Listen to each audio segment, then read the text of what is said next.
Oh, lucky boy. What a boy. Basement of the is my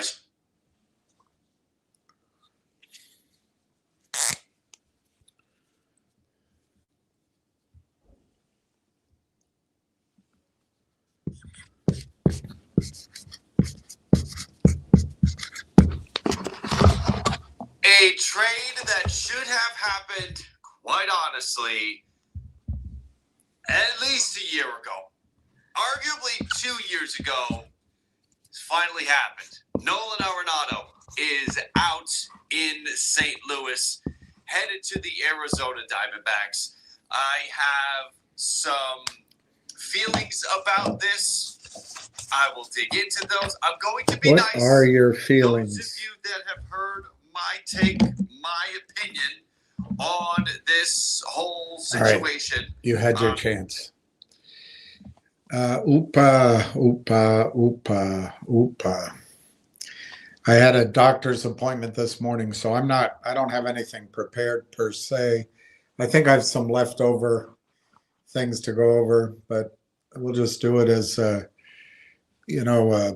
off the cuff talk as ever, with Railtown. I think Railtown offers the way to get the heck out of here and to get your money back and make more. And I think it's a one decision purchase. Remember when you're trying to make projections, each day information is different. Each day maybe your instincts are different, whatever. But you have to adjust as you go, of course. But I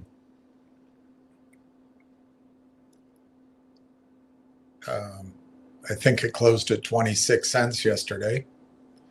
Goes to 5.50, $6.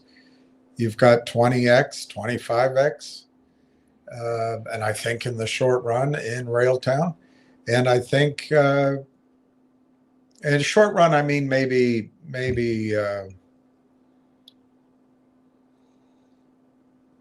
Look, it can all happen very quickly.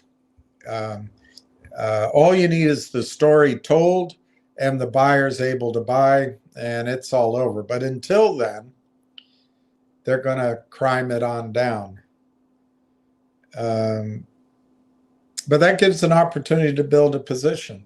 And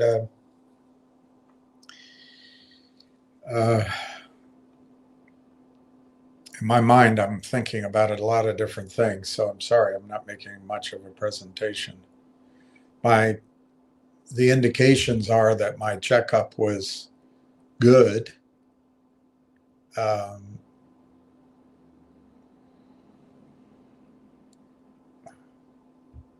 But I guess I still have to hear about the blood work. And she was having a hard time doing the EKG. And I told her, well, everyone has a hard time reading my heart. She didn't laugh. I guess it wasn't that funny. I tried it a second time. She still didn't laugh. But anyway, I'm glad it's over with. Yeah, let's just see what your questions are, and I'll make my point clear about Railtown. Suddenly I had a flood of things going through my head, and I couldn't keep my train of thought. On Railtown right now, we're at 17 million shares, 147,234. Pretty big numbers. Pretty big numbers. If you knock off a couple of million, we're at 15 million shares. But we're probably higher than that, frankly.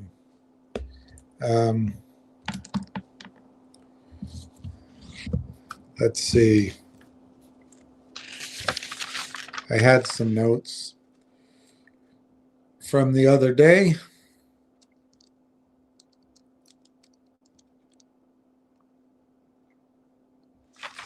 Yeah, I guess the one thing that CEOs will say, as this CEO said to me, that junior markets can't really determine the value. They have a hard time determining the value of something. That, to me, that's the greatest understatement out there.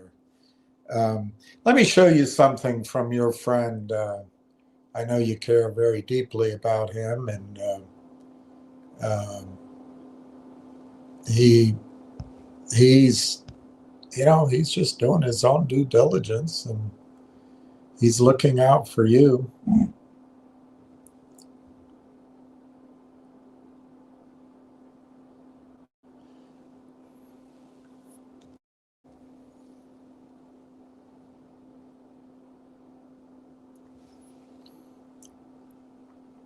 This is what Tony is, AMC. And he's talking AMC short doubles to 93 million. He's still playing that game. How's that worked out for you?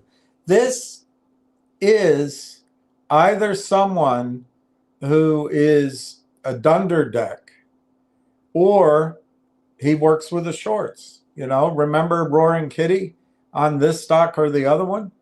But look at this, what he says right here. AMC short interest, huge increase, confirms they were working hard to walk the price down in December. But he doesn't point out to you guys that that's happening in Railtown. The difference in Railtown, I hope it doesn't squeeze. It could have a squeeze, but I hope it doesn't. The difference in Railtown is I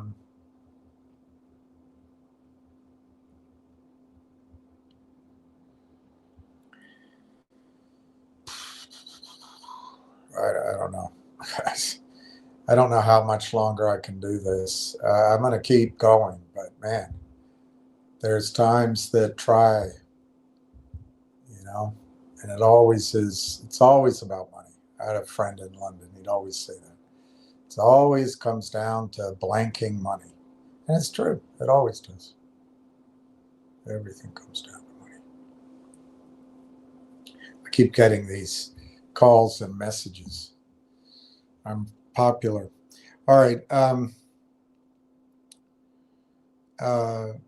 Well, anyway, he didn't point out to you that that's what's happening in Railtown. And that probably has been happening in Railtown now for 5 months, 6 months. And to say that the walking down, if you accept that premise, somehow reflects knowledge of Railtown's intellectual property or its revenue prospects or its contracts, I think is foolish. I think it's just foolish. There's no doubt that when these computerized program sellers, along with criminals and along with messengers like the Tiger, they can move it down. And when they do, people get angry, they get pissed off, they end relationships, but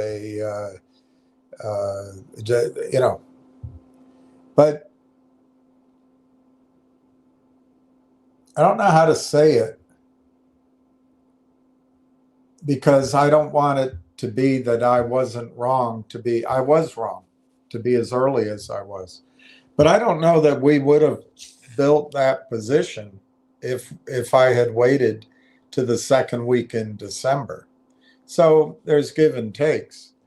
But also, I think you're about to see what made me so adamant about building the position. I think you're about to see it. Now, it still could be another 5 weeks, but it could happen any time too. So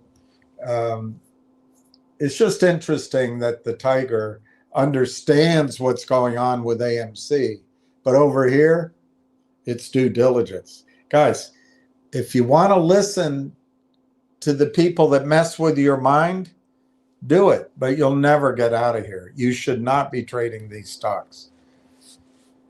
And Railtown's not one of them. That's my point. All right, let's see. Let's go to your comments because I need a starting point. Pete is a good starting point with outta.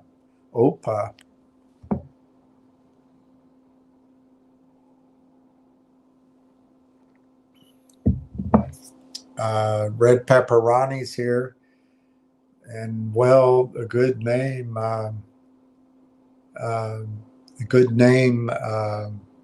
Silver Skyrocket. And Steve, how are you?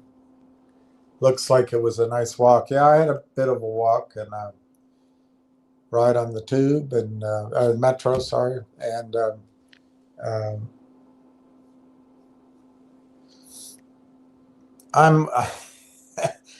I get so nervous about shots.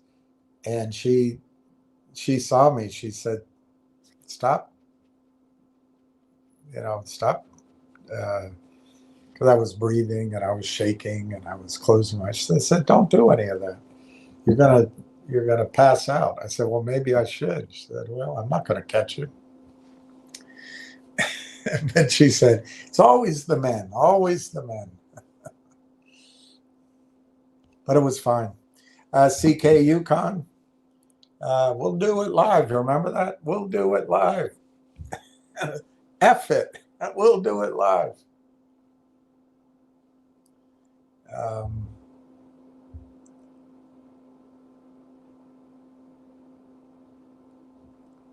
I did listen to a bit of a space call this morning, but it wasn't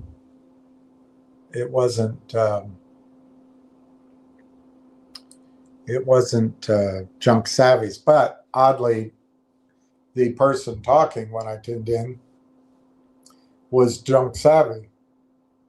So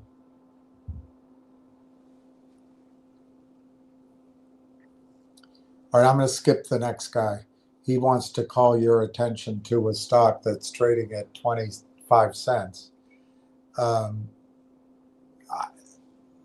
You know where I stand. You can buy a stock called Railtown at 25 cents, 26 cents.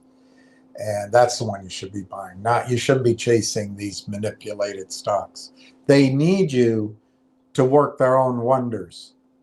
And they're not on your side. Steve. Wow, 33K. 352 bucks. I'm wondering if something, there is, Steve, a large potential short position in Railtown. And one theory of what's been going on is the computers read MOU, LOI, Canaccord, Genuity, Weeks, and acquisition in February, and they just started selling. And then next thing you know, this is not a company where they need to raise money at any price. It's not in desperate straits, which I hope, for example, I didn't sign in. For example, I'm concerned, and I do say, every last 2 years, maybe even 3 years, you've had a chance to trade a nice rally in finger motion, but I'm really concerned. They have to raise money.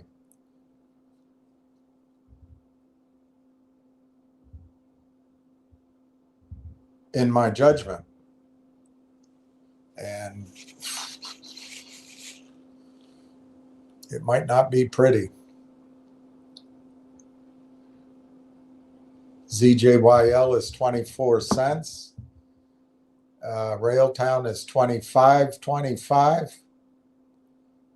Mashugana is down 4.5 cents at 74 cents. Next Trip is up 2 cents at 3.33.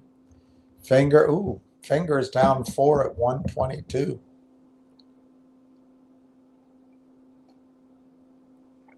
But I was thinking about, Steve, I guess it might delve off in too much theory, but what goes on in these markets is that's essentially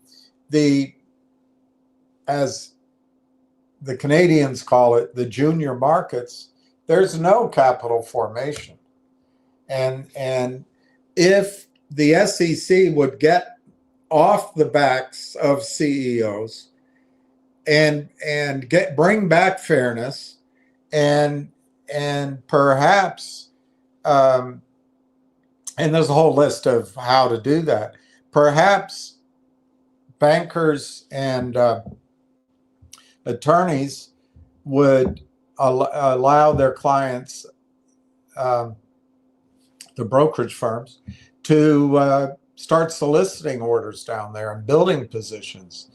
And it wouldn't be such a wild, wild west.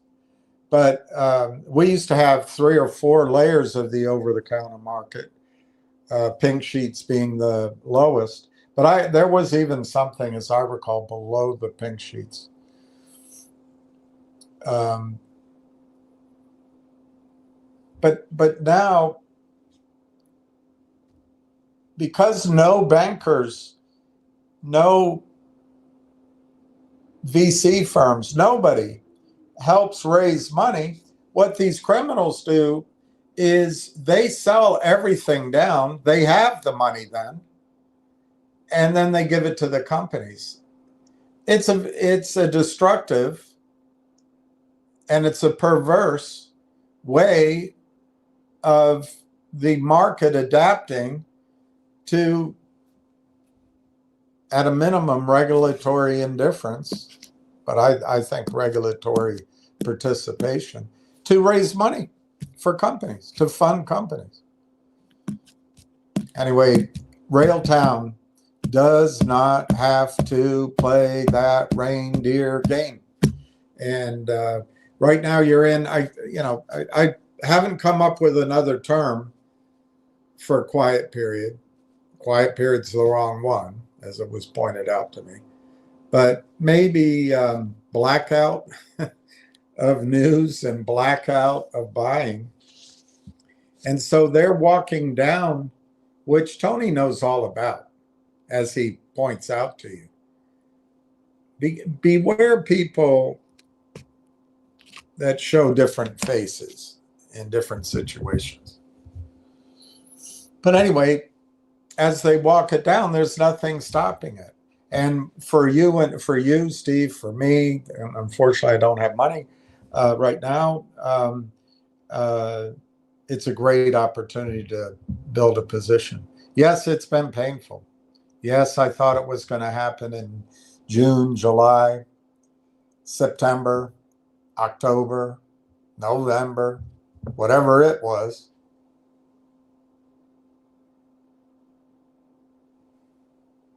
But I just think, to use the rubber band analogy, they've pulled it back so far that when it starts to move, that rubber band's going to snap back. Like, was there a song, The Rubber Band Man? I can't play any songs because it interferes. They should just automatically share the revenue with whoever wrote the song. I don't need revenue from it. Forgot to put subject in. What's this question? Do you think Railtown will go bullish? I think it already has. But I don't know. I can't give you the exact time. But here's the Canadian stock. That is a bullish pattern. That is an extremely bullish pattern. Now they can walk it down further, but as soon as that stock either goes sideways through that upper trend or breaks through, I think it's not. This is the Canadian stock price. I think it snaps back to 75, 80 cents before you can say supercalifragilisticexpialidocious. And then the same pattern pertains in the over-the-counter market. To me, it's not as what's the word? It's not as dramatically cocked and ready to go. But on the other hand, it's the pattern. So as soon as the price steadily breaks, and look, I just drew this. People have better computers than I do, but these are the things that computers read. If this stock price goes above 25, the bid goes above, and there's some volume, the computers will pull their selling, if just for an hour, maybe a day, whatever. They'll still have some, but they pull back the magnitude just to seize what's happening. And then I think you always run they always come back to test not always, but they usually come back to test the breakout. But once it moves, I think the stock's going to go to, I'd say 55 cents, maybe 60 cents in lickety split. So I think it already is bullish. And I don't think you should wait to buy it till it's up. If you want to wait, you can buy it when it's up. Then you'll be like now. With you guys, with people I've been talking to, we've had 2 years to buy silver, maybe 3 years. I don't remember when I started talking to you guys about it, but we've had 3 years to buy it under 35, under most of it under 25, and now it's 90 bucks. If you wait to find out if it's bullish, you're going to be buying Railtown at 90 cents, 80 cents Canadian, and maybe 70, 75 cents American, which would still be a great buy, by the way. It'll still be a great buy, but you might be a day trader. Railtown isn't a day trading. I mean, if you want to do it, I think that chart will give you a heck of a move. But the reason to buy Railtown, simply put, is because of their revenue sharing agreement with TELUS, a $30 billion telecom in Canada. Now, we've got to get the details as much as they're willing to say, but I mean, a reasonably conservative, although you could argue that I'm not being, but I took the number and cut it in half. But maybe that I have to do more than that.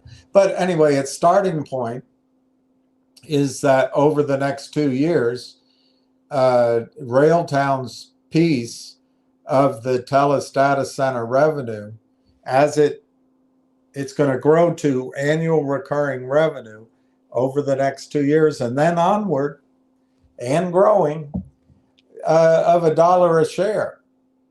And it should be all profit, all cash flow, $1 a share, and it's every year. You can buy the stocks. You can buy the stock for 2 bits right now. So I think it's an incredible opportunity, and if you day trade it, you're going to miss out, I think, on the move first to, Lang Chain does not trade, so there's no chart out there. But we know that over the summer, Lang Chain got a later start. My notes are in my other, but basically they have one 80K or two 80K, one, I think. They don't have the mobility, the robotic, they don't have rail engine. And they do have a lot of money. And they have a theory, chains, put little packets of information together. And it's going like gangbusters, I guess, but they're not making any money. They raised 125 million, priced over the summer at 1.25 billion, with a projected annual recurring revenue of 12 to 16 million, but somewhere between 12 and 16 million annualized. That was priced this summer. Obviously, revenues probably have grown, but they don't make any money. I bet they're going to have to raise more money because they have to catch up. Frankly, in my opinion, they have to catch up with Railtown. But they may be, it may just be that they're building two different tracks, so to speak. But they have, and Railtown's going to have to keep up with the rapidity of change. But you know what the difference is? Railtown's going to go from zero, essentially, probably $250,000 in revenue, I don't know, to 250 million in revenue projected by 2028. Forward annual recurring revenues, all profit. Now, if my number is too high, you can chop that in half. Start with 50 cents a share instead of $1 a share. But Railtown's suite of products scale, and they scale with no issues. I guess that's one risk, is if something, blows up on the tarmac. But they should scale alongside the NVIDIA data centers and in Canada. And it's just an incredible mispriced stock in my judgment. The according to Yahoo Finance, Railtown's market cap is something like 35 million. Maybe it was 37, 39. Anyway, call it 35 million. You can check. My little service here still has, and I can't explain the difference. They still have the market cap at 50 million. But anyway, something like that. Well, Lang Chain is priced at 1.25 billion. They're going to raise more money. They won't raise it at 1.25 billion. They will raise it at, I would guess, 2.5 billion. Of course, it's all a circle jerk. It's all the same fellas and girls selling presentations to each other. They all have a deal. Well, I'm going to send it over. Well, while you do that, do you have a minute to listen to my idea? Sure. And they all scratch each other's back or go lower on the body and treat each other to other bodily joys. But it's all circular. But Lang Chain at 1.25 billion, not at whatever the next round will be, that's equivalent to, if you use the fully diluted shares, which are going down. It's so odd that the walking down of the price, they want to increase the amount of shares in the cap table. Railtown's going the other direction. It's getting smaller, albeit not enormously, but probably about I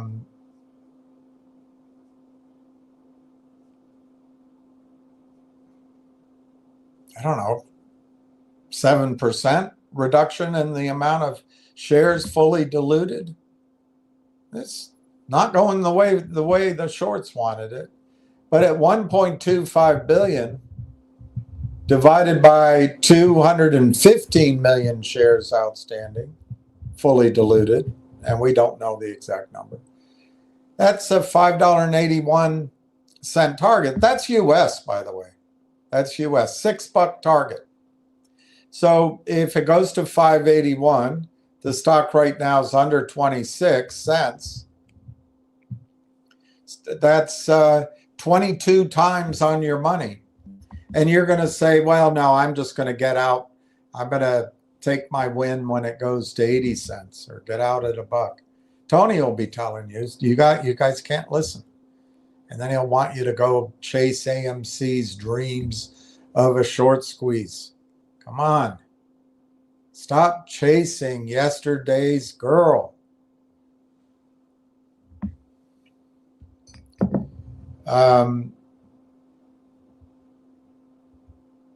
So MQ8PC, by buying Railtown at 26 cents, you almost,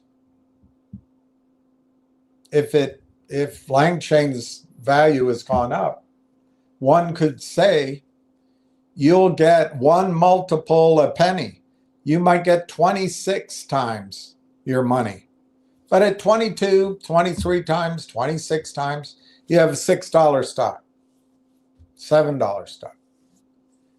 And that whole move is going to be Wall Street, Bay Street, the city, looking like they are. They're investment bankers, VCs, research analysts, retirement fund people, big pools of money. They're going to look at it with the eyes of Wall Street, of Sequoia and Benchmark and IVP, who invested, who priced Langchain. And so you'll be at $6. Langchain, they didn't price it at 1.25 billion as an exit.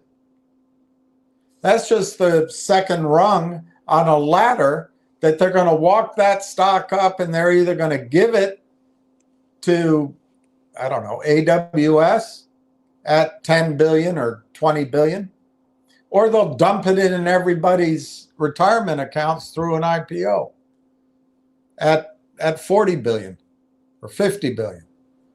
That's what they're attempting to do. Well, Railtown, when it gets to $6, $7, it's not going there as an endpoint. It's not going as an endpoint. That's just catching up to Langchain. Now, people can debate. They can say, look, it's all a bubble, and Andreessen and the CEO of NVIDIA, Jensen Huang, they don't know what they're talking about. You can take that point of view, but I'll tell you one thing. Unlike all these other stocks that are manipulated, they have to. Somebody asked me, will fingers squeeze? And I didn't answer it fully.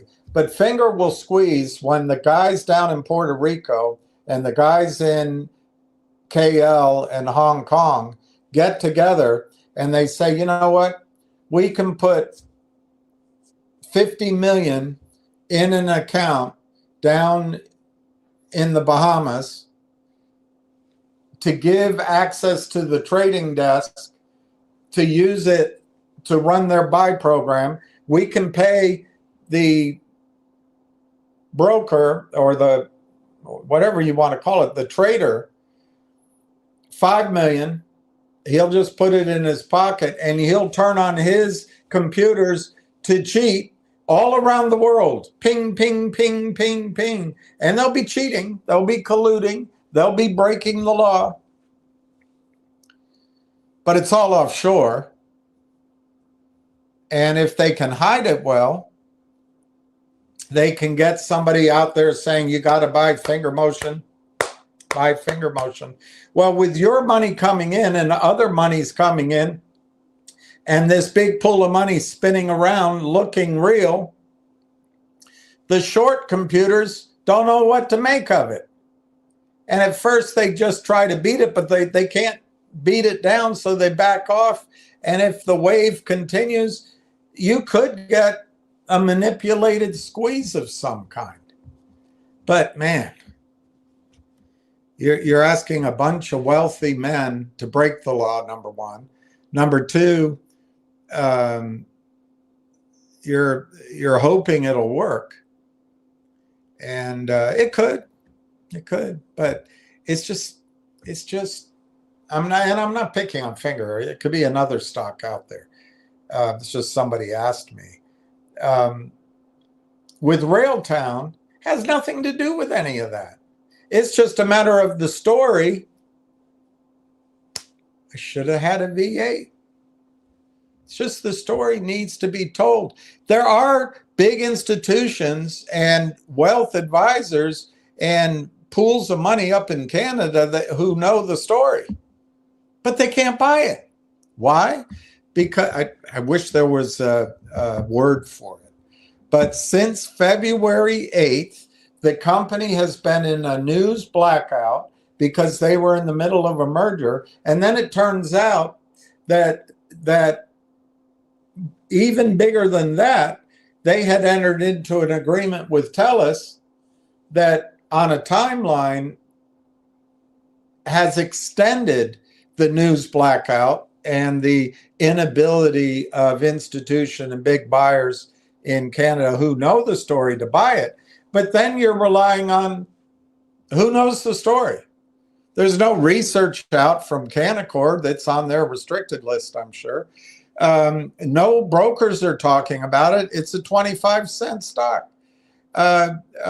Institutions aren't buying. Stocks are not bought. They're sold.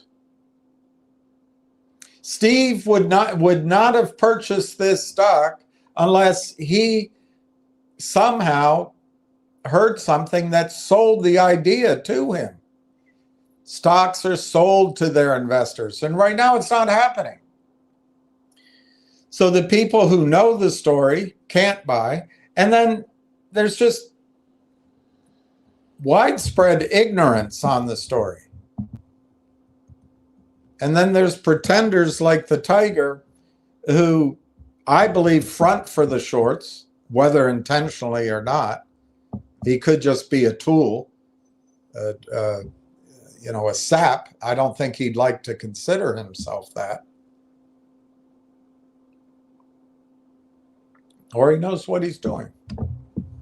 But the shorts know from somewhere, I gave you my guess, that they can keep walking it down. There's nothing happening urgently. At least that's what they're thinking. What could be a catalyst or a reason for a sentiment change? I think research. I think it's debatable that research will come out prior to kind of whatever news needs to be released. And that's the second catalyst. If they release, they being Railtown or TELUS or both, release the news that's causing this logjam in buying. And of course, you may be skeptical and say, nah, if it were so good, they'd already be buying. They'd be breaking the law. And you might be right. I mean, it's a pretty cynical view, but it certainly is what happens on Wall Street. So, that's what makes the market. Doom on one side,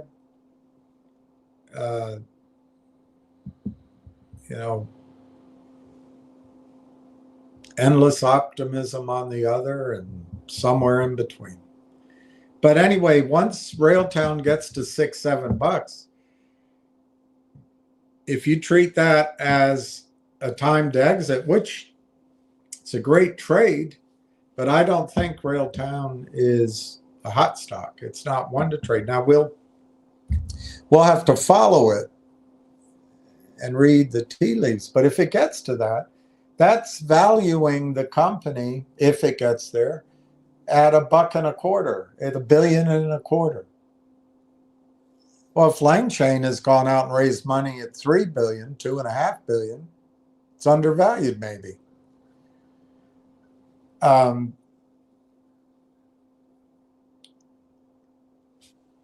think LangChain needs to raise money to stay, if they want to be a unicorn, to stay in league with all the capital that Google can put at something. I noticed Facebook got a new CEO, and my reaction is beware, but whatever. I mean,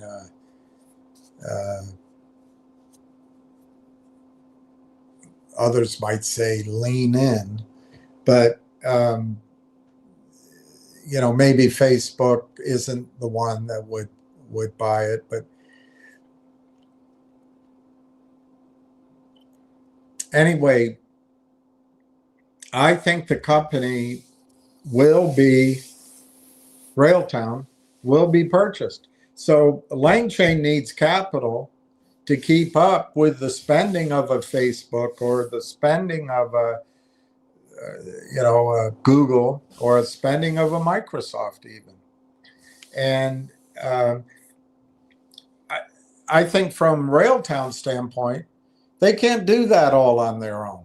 I bet they could be a unicorn. It'd be a lot of fun, but I don't think I think they're savvy enough to know that the best way to keep their product growing and gaining markets is to let one of the big boys buy them. And I think it's going to be Microsoft. Now, it could be anybody, but they're kind of in bed with Microsoft. They've been part of Microsoft's 2 or 3 channels, GitHub and their developer tools. And I think from Microsoft's standpoint, Google has this orchestration frameworks layer, and they're pouring money at their own soup to nuts solution, stay in their ecosystem.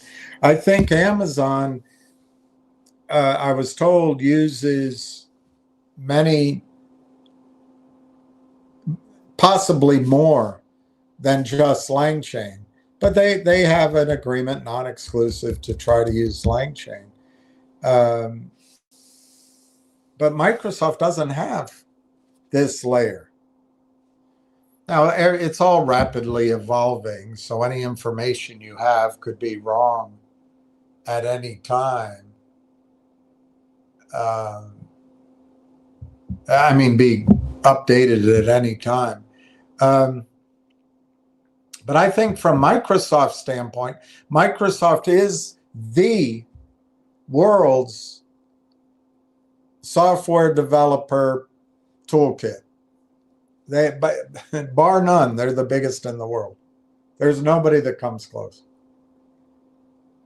And to keep that lead as the world goes from SaaS to AAS, goes from SDKs to ADKs. Basically, as the world replaces or upgrades all software of all apps out there, Microsoft's going to want to be in that game. And who better than Microsoft to buy Railtown? And I think it's going to happen quickly. Now, I think TELUS might be a buyer. I think Constellation Software might be a buyer. I suppose Amazon would be interested if they know about it. NVIDIA, AMD. And hopefully there is a bidding war. So the market comes up with a price rather than the company and the shareholders. But from Microsoft's standpoint, their reason to move quickly is to make sure that TELUS doesn't get it, or to make sure that AMD doesn't get it. The other reason Microsoft wants to move quickly, if they're the one, is they want to compete in this new data center world, and they want to have the full A to Z product suite like Google's building, like Amazon's trying to create. So they want to get into that race. And then finally, the biggest reason of all, in love, it had a different term, but they want to block their competitors from having access to Railtown. So I think from Railtown standpoint, to get the resources to rapidly upgrade and stay at the forefront, which I think they already are there, and expand revenues, partner up with one of the Mag 7. And who's more Mag 7 than Microsoft? And they have the revenues. From Microsoft's standpoint, they want to lock down that technology. They want to check that box. They want to keep it from the competitors. And they want to be the Mag in Mag 7 for the rest of your life. And, Bill Gates has to make up that $8 billion he wrote to his wife on top of half of everything he owns. I mean, he stole from his college roommate the idea. He's got to make all that up. His payout to her on top of their divorce, $8 billion. If he paid that out to Railtown investors,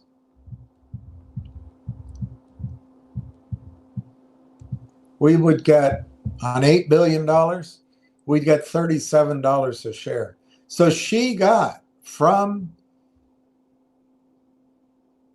Bill Gates the equivalent of $37 a share because of his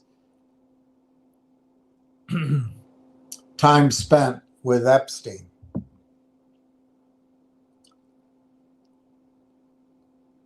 Do you think Railtown could get bought out at $8 billion by Microsoft? I do. But, the risk is if Microsoft were to offer $500 million, I think the company would say, well, let me put it to the shareholders. So it could get sold at a lower price.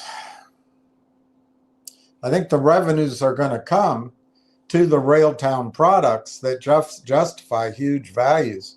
It's just, do they sell too soon? And we can't do anything about that.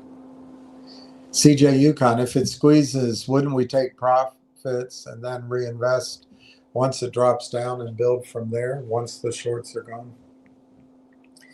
Well, the shorts never go away. When it runs up, they'll create new positions. They don't go away.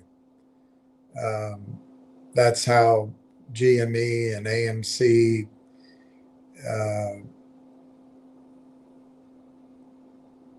came back down.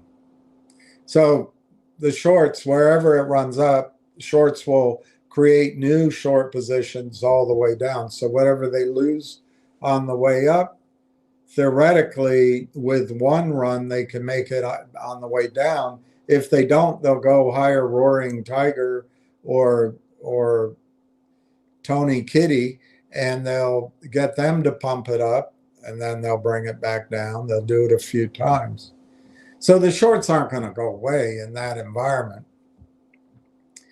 But what might change is the prime brokers and the stock loan departments may not give credit to allow the shorts that unlimited ability to hypothecate and rehypothecate shares.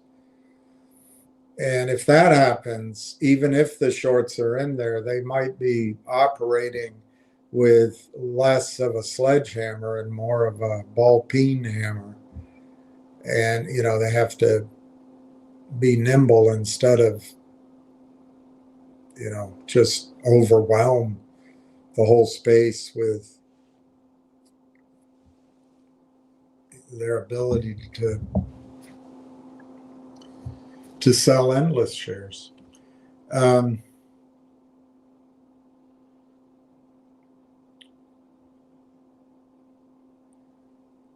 would say, CJ Yukon, if it were to squeeze and it went to $25,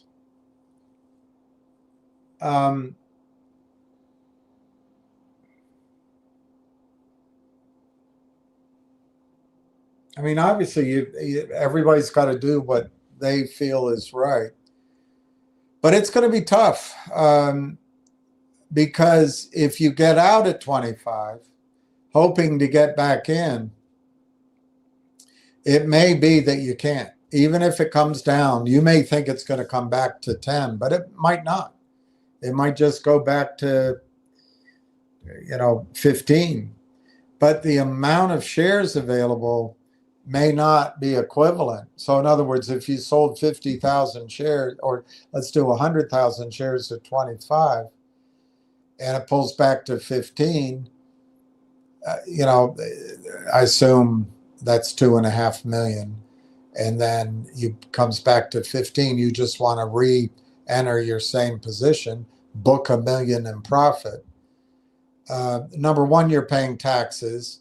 Number two, you may not be able to buy those shares back. It's counterintuitive, but if they're not allowed to just sell unlimited shares, if their credit's no good, which could happen, you won't get back in, or you won't get it back in for as much. But that might be all right. That might be all right. But I would argue by selling at 25, you're booking a profit you have to pay taxes on. If it pulls back to 18 and then bidding war starts and my favorite, Microsoft, were to buy it at $40, and these might be ridiculously high numbers, but if they were to buy it at $40, you get that whole run without having to pay taxes. But you're right. If it goes to 25 and you can buy back at 15, maybe you're paying a third in taxes anyway. I don't know. It just gets really. It's not as obvious a choice as you think. On the other hand, if the stock were to squeeze to, I don't know, let's dream, $75, $100, well, I would say that would be hard to turn down, even if you're paying taxes. I can make an argument, CJ Yukon, that if Microsoft were to pay $30 or $40 billion for Railtown, which is 1% of their market cap, the buyout could be $150, $200. But I don't think they're going to wait so long to make an offer. The longer they wait, they're going to have to pay for projectable revenues, and I think they'll hit early. So, yes, you're right. If you want to look at it as a trade or hot money, a squeeze gives you a chance just to take your money off the table, try to buy it lower, increase your position. But I'm just suggesting to you, it's not as clear to me what price makes sense. For example, if it's squeezed to 15, I don't think it's worth it. If it's squeezed to 25, 30, it might be a push. It still might be worth it, taking the chance, because if you have 100,000 shares at 25 and it does pull back to 15 and you are able to increase your position, maybe you end up with 130,000 shares at the lower price. So it might make sense, but I think it's risky. Anyway, we don't know now. I don't think you're wrong. I just don't think it's as easy a decision as it might first appear to be. But at $80 or $100 or 120, I think it kind of removes all doubt. You may not get back in, but they will drive it back down from up there. And I'm sure they'll try that same game, maybe through Canaccord, if it's squeezed up to 120, and the hedge funds the shorts will just short it down, and they'll accumulate $50 million, and maybe Canaccord, a different department of Canaccord, will call up and say, we're prepared to offer you $50 million at $25 a share. Things like that could happen too. But yes, I like how you're thinking. I think it's going to be a continuum, and I think lower on the price level, it's probably not worth taking the risk of selling into it, because you might not be able to buy it back, number one, and number two, you create a taxable event. So if you're setting money aside to pay taxes, you may only be able to buy 2/3 or half of your position anyway. Let's just see what happens. I think we'll have time to discuss it. But you're right, especially if the stock were to really squeeze, why wouldn't you sell it? You're right about that.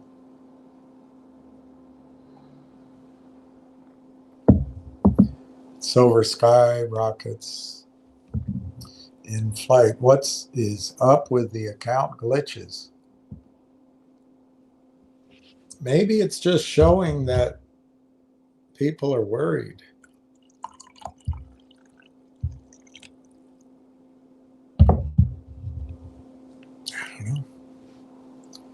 Never happens to me. Little Ella or Big Ella. Was it Ella? Lily. Yeah, it was Little Ella and Big Ella. Ella worked our wire room. She was great. I told you that story of Marty Gray. He's passed on now. I was, he was probably pretty much always top 5 in production in the office. But I was top 10 going into top 5 sometimes. So I wouldn't say I was in his league per se. He had accumulated 50 years of he's an older guy, accounts. But he'd come out of his office. The wire room had a big open top so you could talk over. And Lily was the wire operator. She was terrific. And she'd type, back then you'd give the order, you'd write it out on a ticket, she'd take it, and they'd all come funneling to her desk, and she'd type them in. And she was quick at it. But if there were a bunch of orders, you didn't know if you got yours in right away or not. And Marty comes out of his office. Lily, market order. So everyone could hear it. Market order, 100,000 shares of IBM, 100,000 shares of IBM. And, so she has to drop everything to get that order in. I'm wondering, Marty, why don't you just call the desk? But anyway, so me being an asshole,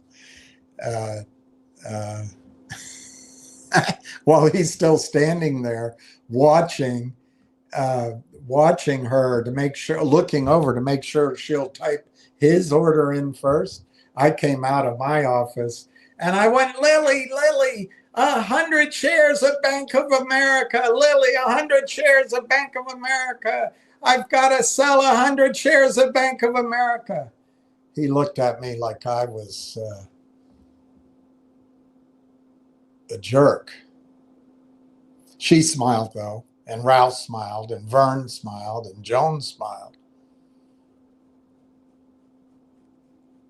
But I was a jerk.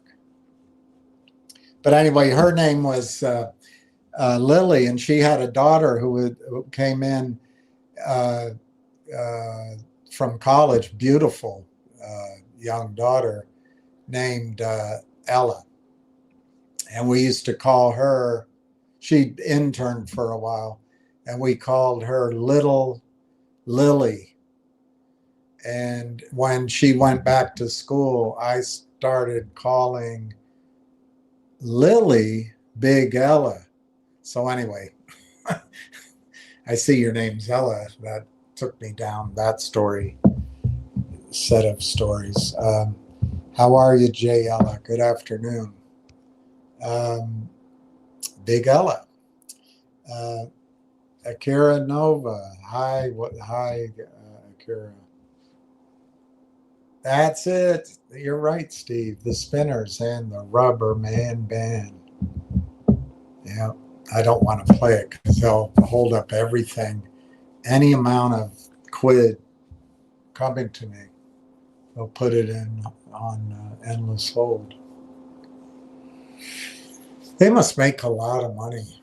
I think YouTube, in a way, has replaced television, and is going to. It potentially could replace Amazon Prime and streaming too. YouTube. That was a good buy that Google made of YouTube. That was forward thinking. Hey, Jack Hamilton, how are you? Peace. I skipped right over it. Thank you very much, Jack Hamilton. Cheers, cheers, cheers. Thank you for your time, sir. Well, got to make sure that I make it worth your time, because I came on today without really a game plan, but it's already 2:00, and I figured it's better to be talking while the computers are walking it down. DMAC, greetings. And there's Donna. Hi, Donna. She says hi to everyone and to Jack. Jack says good afternoon to Donna. T. Alex, the proper term for a period when a company is restricted from disclosing critical information during a major corporate event such as an amalgamation is a quiet period. Well, that's what I called it all the time. And I got blowback that it's not a quiet period. If you Google, maybe you Googled it, but when I Googled it, quiet period technically is the time frame for earnings and if there's an offering. But I think you're right. I mean, I like the term quiet period, but it's apparently not the correct one. Blackout period, a specific time frame during which certain people are restricted from trading the stock or just, okay, blackout. I like the blackout period. That's good. T. Alex, I like that. Blackout. Silver Skyride. Hello, Donna. Donna says hello. T. Alex, these restrictions are mandated by regulatory bodies like the SEC to ensure market fairness and to ensure time for the shorts to walk the price down. They gotta know. They gotta know. Are they all idiots? Don't answer that. They prevent gun jumping, the illegal practice of stimulating public interest or hyping a stock. Yep. But they never suspect the deacon. They never suspect that during that time that the shorts are, whatever you want to call it, destimulating the stock, stimulating the short, and hyping is the wrong word, but driving it downward. They never go after the shorts, ever, ever, ever, ever, ever. All right, let's see where the prices are. Railtown 25 smackers, cents, 2 bits, shave and a haircut, 2 bits. ZJYL, 2 bits. Mashugana, 6 bits. Next trip, too many bits to count. Finger,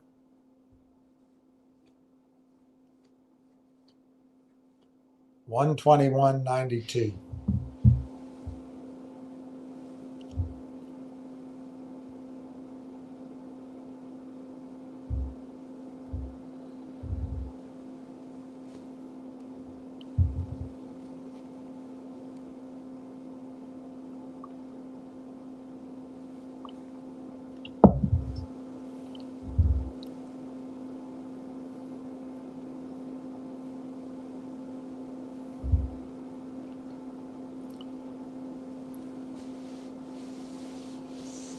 America's going back to the moon.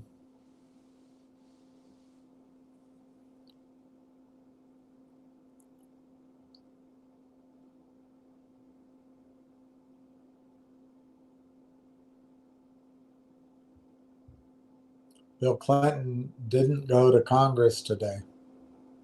But hey, he's a Democrat. He is a Democrat.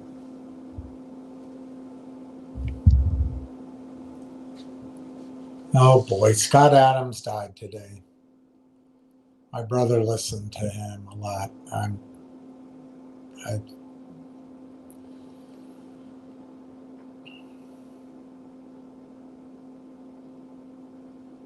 Wow. He said, I accept Jesus Christ as my Lord and Savior. That's interesting. Justice Brown Jackson.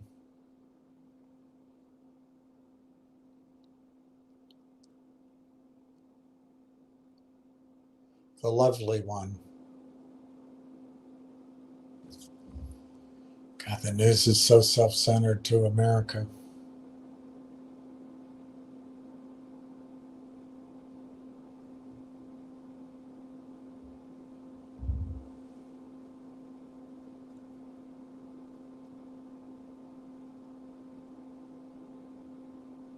Anyway, I can't find any news. Idiots.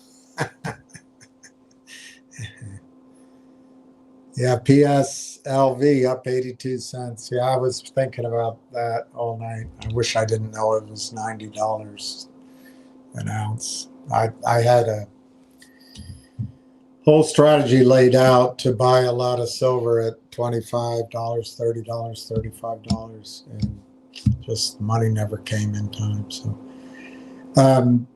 ironically, I think the pattern of movement is similar to what's ahead for Railtown, the same numbers.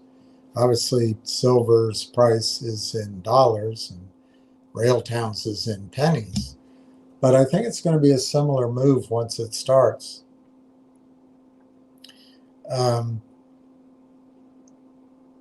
in both cases, at 90, there's still buys. It's still a buy. But with silver, it's going to be volatile. In fact, that might be something to look at today. Just get off of me repeating the same talking points on Railtown.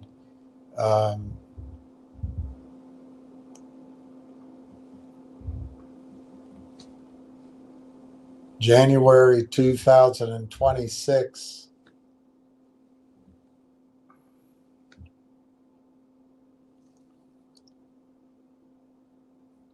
Morgan report. And it comes out January 1. So I think, and you can subscribe to it, the Morgan report. I followed David Morgan for a long time. I've read all of his books. I think there's 2, but it doesn't sound better if I say all. He has an amazing, or did, people aren't always correct, but he called the price movement in silver. Silver went to $50 in 2011, and I put a lot of money there, and in Dolly Varden silver, instead of doing Bitcoin, which I had a notebook, I don't know where it is, of all my notes on Bitcoin. Bitcoin was under $1 a coin when I was in London, $1 a coin. But I was so nervous because back then you had to do it. The only option was to buy a hard wallet, whatever the hell that was. And then you had to write down all these numbers and not lose it. But I wish I had done it.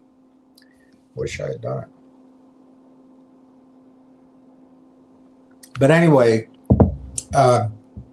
David Morgan cautioned that number was the high for silver at that time. I'm paraphrasing. And of course, everybody was talking about silver. And I just kind of said, well, I don't think he's right. Well, you know what? He was correct.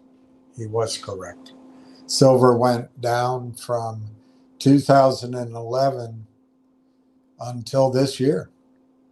2025. All right, so here's David's opening thoughts. This month, this is on silver.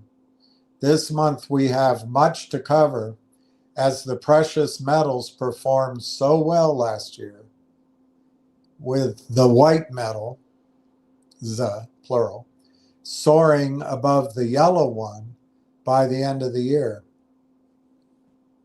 We do not talk much about our business as it is private. However, in broad terms, we've been in a downtrend in silver since the top in early 2011. Man, I wish I just bought Bitcoin. In fact, for the past few years, we have maintained, in other words, just maintained position, and that's all. I'll see if I can get him to interview. That would be fun to do.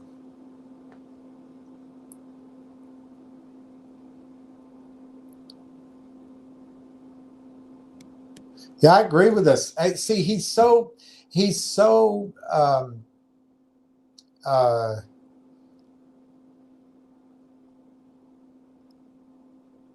I don't know what the word is.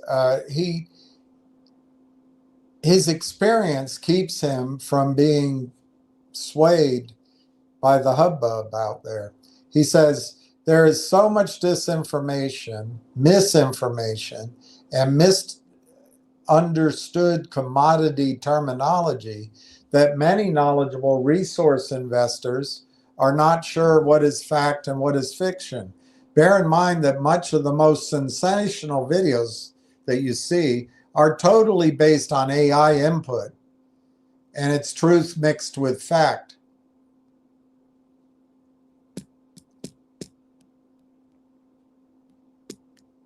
By the way, one last thing I wanted to say about Railtown. I think the budgets of these big hedge funds, the big retirement plans, mutual funds, Wall Street's direction to their wealth advisors, the ETFs, the automatic reinvestment of funds, the large gold companies and the large mining companies have gotten healthy very quickly. They have cash flows coming in that now are beyond the covenants of their private equity deals and their bank loans, and they have free cash flow. So I'm mixing the two. Obviously, it applies to both. In the precious metal space, the same thing is going to be happening as in the AI space, but they're coming into the new year with huge cash reserves ready to go into AI. And I think as they make those decisions, which stocks to buy into or just to buy the company, Railtown's going to be at the front.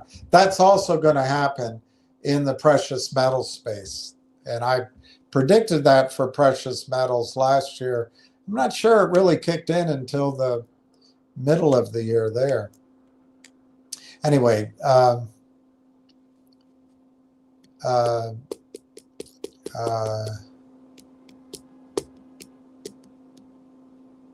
every January brings a sense of reset.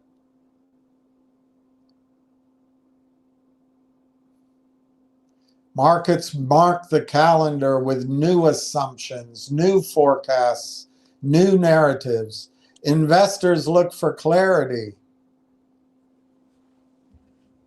Policymakers look for control, and the public looks for reassurance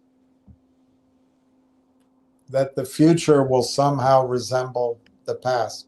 This year is different. What lies ahead is not a typical cyclical adjustment, nor a standard recessionary scare that can be papered over with lower interest rates or fiscal promises. This is getting good. We are entering a period where multiple systems, financial, technological, geopolitical, and social, are undergoing simultaneous stress tests. The results will not be uniform. Some assets will reprice violently. Will Railtown be one? I think silver will be one.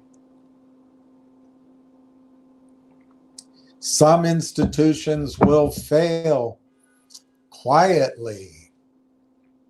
Others will emerge stronger, precisely because they were built on solid foundations.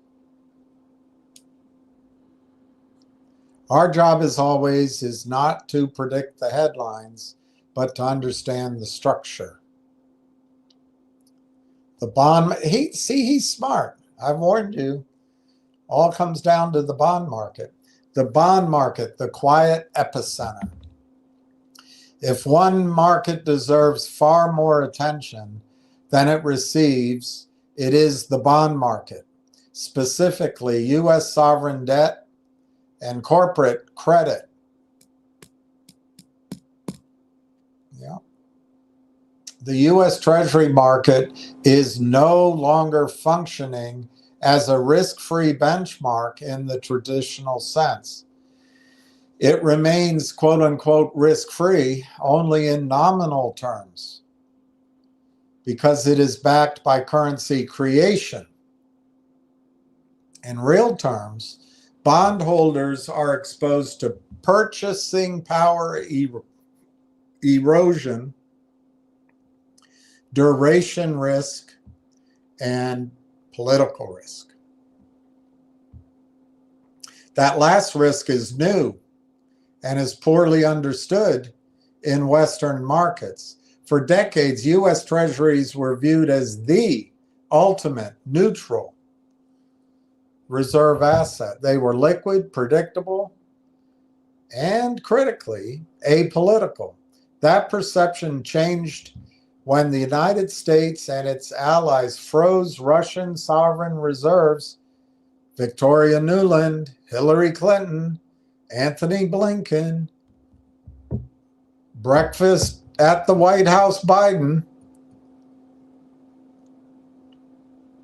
when the United States and its allies froze Russian sovereign reserves following the Ukraine conflict.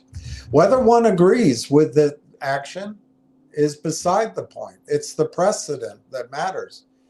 For foreign reserve managers, sovereign wealth funds, insurance companies, and central banks, the message was clear.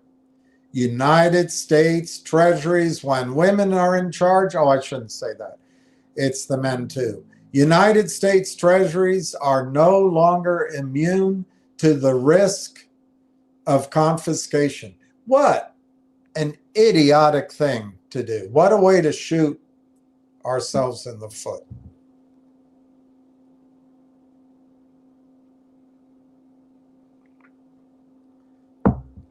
U.S. treasuries are no longer immune to the risk of confiscation. Once that realization sets in, it can't be undone. This explains why many traditional buyers, particularly those outside the Western Alliance, are quietly reducing treasury exposure and reallocating toward gold. Gold carries no counterparty risk. It cannot be frozen, sanctioned, or digitally blocked. It settles outside the financial system. That matters in a world where trust in economic infrastructure is eroding. Central banks have been net buyers of gold at a pace not seen in decades. And, while that, just the little company, the gold company, many of you have put money in, I'm an investor. The big money to carry that forward has not come. And I'm less than certain it ever will. So we may be crammed down. I don't know. We'll find out. I've got to come up with a way of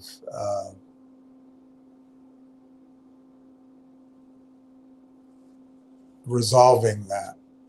But the one thing you should know, as money goes to gold and gold prices go up, it's always a waterfall in natural resources. As these so-called geniuses on Wall Street wake up, they took, to my memory, you can look it up, they took Barrick Gold from under $10 or right around $10 up to over $40. That's tier one. And so's Newmont, and now Alamis is up there, and Franco Nevada. There's a bunch of them. Tier one. The money goes there so that they're flat on their butt and they go up to a full valuation. Then it can still, I would guess, most, Barrick Gold will go $100 in the cycle. Go over $100. But what happens is, as those clear mispricings rally, the monies that are available go to the second tier, the smaller producing companies with some other risks, maybe financing risks or whatever. And a lot of those are getting healthy because of the high gold prices. And then it goes to the third tier, sort of maybe the companies that are funded, have a tiny bit of production, but are mostly exploratory. And then they go to the fourth and fifth tier, companies that have this vast potential reserves. And in the case of your company, and I'm in it too, the great thing about it, if we can get the pilot plant up and running, there's not a huge lag time to production. The permits are up to date. And I'd like to help raise a little more money to make sure we have another year of all that. So as soon as the 90 days of testing, I mean, it'll take a while to build out the plant. It's already there, but it needs to be brought up to speed.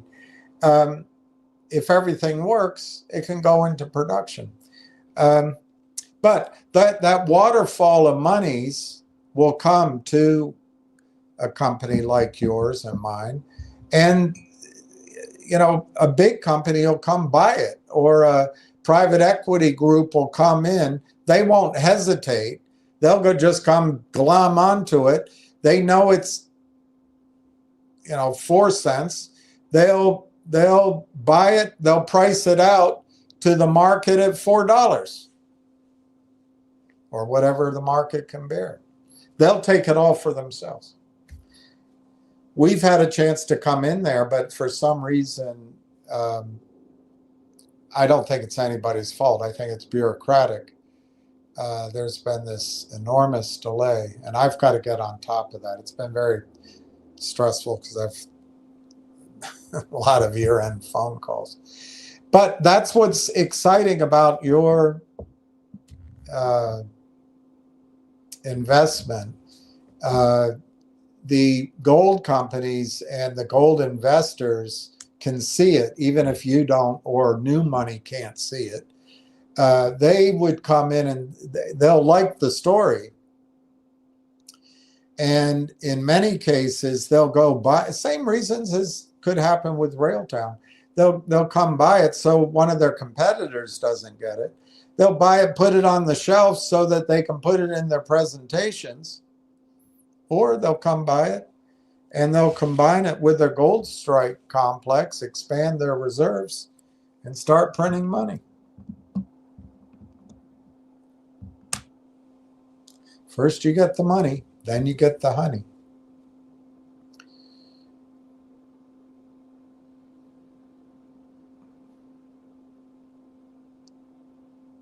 Central banks have been net buyers of gold at a pace not seen in decades. Insurance companies, which historically favored long-duration sovereign debt, thank you, Victoria Nuland, you genius, which historically favored long-duration sovereign debt, are increasingly reassessing their exposure to it. When bonds move from risk-free to policy-dependent, their role in capital preservation changes. Foreign buyers have stepped back. Domestic buyers are price sensitive. The Federal Reserve remains trapped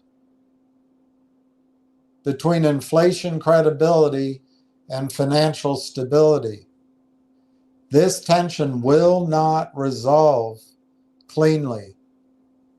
Corporate debt presents a parallel problem. Years of artificially low interest rates encouraged leverage, financial engineering, which happened in the oil patch, by the way, and maturity mismatches. Much of that debt is now rolling over at meaningfully higher rates. Investment-grade balance sheets are under pressure. High-yield issuers face an even harsher reality. Defaults will not explode overnight. Credit cycles rarely announce themselves with fireworks. Instead, they grind. Refinancing windows close. Covenant breaches rise. Liquidity thins. Sectors tied to discretionary spending, commercial real estate, and over-leveraged growth models will feel it first, like Saks Fifth Avenue. Private equity came in and screwed that beautiful company up. Credit spreads today are signaling discomfort, not panic. Historically, this is when the most meaningful repricing begins. In this environment, bonds continue to migrate from the, quote, safe side of the ledger toward this, quote, managed risk category, while gold increasingly occupies the role bonds once held. That shift is structural, not cyclical. All right, and I love this guy, energy. Energy. Nobody, and look what he says. Energy, the foundation few want to talk about. I love it. I love it. Energy remains the master input of the global economy. All those eggheads, that's what they used to call the men from the Northeast with high education. I don't know what you call the women. But all the liberal elite graduates from all those schools came out and said, we're not going to use oil after 2035. And that pronouncement went out through the capital pools like Fidelity and through the government. And what the heck? It's insanity. It's just insanity. Energy remains the master input of the global economy, yet it is persistently misunderstood. Despite years of rhetoric around transition, the world remains overwhelmingly dependent on hydrocarbons. No crapola. Oil, natural gas, and refined products are not merely fuels. They are feedstocks for agriculture, transportation, manufacturing, and nearly every industrial process.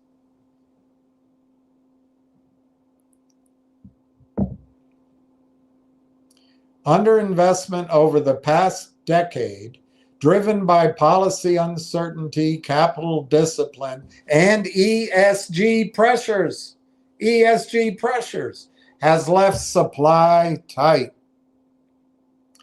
Major projects take years to bring online, and decline rates never sleep. This is what I've been talking about. But we have been attuned to that.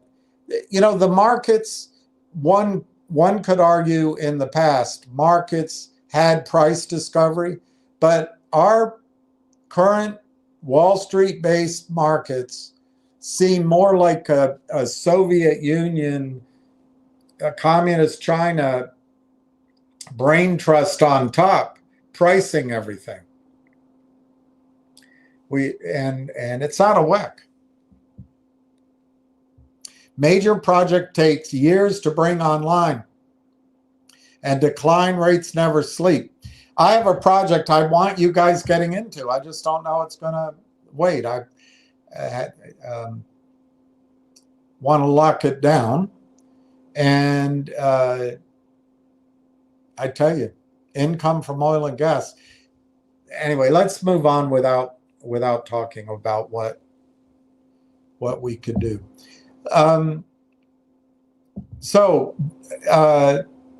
Supply is tight. At the same time, demand has proven far more resilient than expected. Not to me, not to most people that follow it. Emerging markets continue to grow. No kidding. Everyone wants to live like North Americans, except some of the people in Minnesota and most of the people. Anyway, let's leave that alone too. Emerging markets continue to grow. Developed economies may slow, but they do not stop consuming energy. The result is a structurally firm energy market with, of course, volatility. Prices move, sometimes sharply.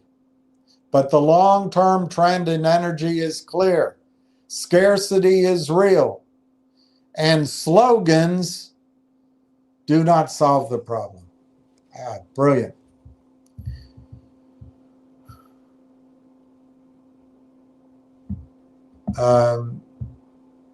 We believe Exxon remains relatively safe at the moment. Top tier is, see, he talks about the top tiers. Exxon is top tier.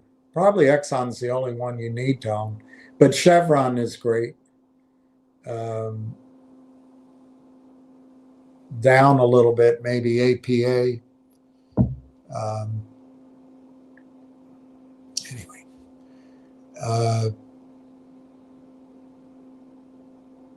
equities, a market price for perfection. Well, I think well, let's see what he says. Equity markets have shown remarkable resilience, but resilience should not be confused with immunity. Broad indices remain heavily concentrated in a small group of large cap companies, many of which are tied to technology and artificial intelligence themes. Valuations in these areas assume continued growth, stable financing conditions, and benign macro outcomes. That is a narrow path. I agree with him. Question is, when does it get dicey? And he's right to be cautious now. I don't think it reflects I think the price in Railtown reflects all this and more. I mean, Railtown's priced as if it's going out of business. It's priced as if it's the men's department at Saks Fifth Avenue.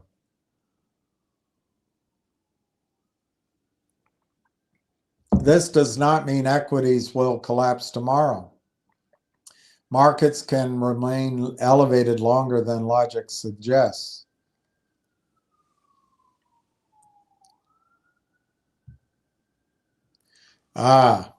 Stock selection in the future will matter more than index exposure.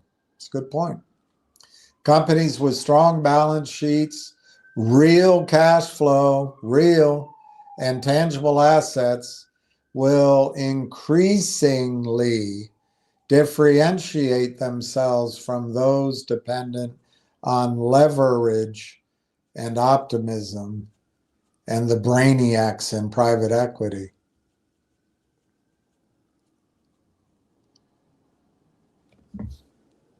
Here, see, this guy's, I love him. If you want to remain invested, selectively buy puts on matching market indices acts like insurance. I don't think we're there yet to do it, but it's something I do want to educate you on and plan on. All right, commodities. Reality asserting itself. Commodities remain one of the most misunderstood asset classes, just like Rottweilers and Pit Bulls and Shar-Pei and other breeds of dog. Precisely because they sit at the end. I hate that term, sit at the intersection. Precisely because they're physical and the financial world is all bullshit. Precious metals continue to reflect a loss of confidence in monetary discipline rather than fear alone. Gold is functioning as a barometer of sovereign risk and currency debasement. Silver occupies a unique position, financial and industrial, at the intersection of financial and industrial. I hate it when words become misused and everyone does it. They think they're so smart. You'll hear it all the time. Now that I'm pointing out, every chick and every young guy out there in the news pontificating will talk about the intersection. It makes you want to scream or complain about it. Industrial demand is accelerating as supply struggles to respond. We expect operation to continue. We may be looking at another year or two before the final top.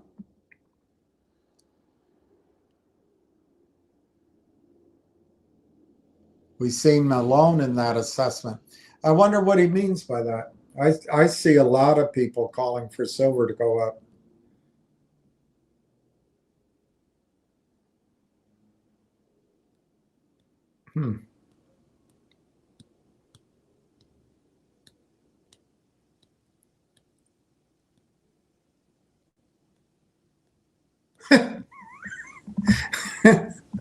I amaze myself sometimes. This month, we've provided a cheat sheet for selling into gold and silver with projections for $100 and $200 silver. Longtime members know that I stated early in this cycle that $100 silver was achievable. Well, you know where I said it was going for the last 2 years? I said $120 for the last 2 years. And then I've said it could go to 150. Well, listen to this. Longtime members know I have stated early in this cycle that $100 silver was achievable. At present, I believe prices could move beyond that level, with 125 to 150 a realistic possibility.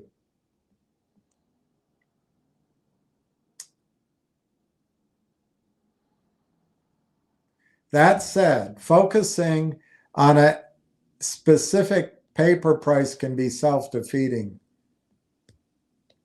Now, I've tried to tell this to you too, and I'm going to hammer this home to you more.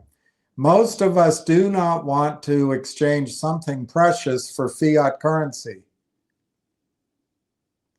Yet, it's my duty to remind you the importance of taking profits into strength.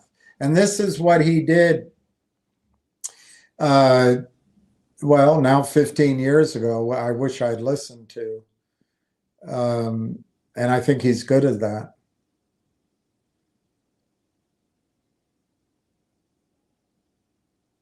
As for mining shares, exits will be made in real time. History suggests that top-tier miners may continue rising even after the metals peak, driven by expanding margins and cash flow.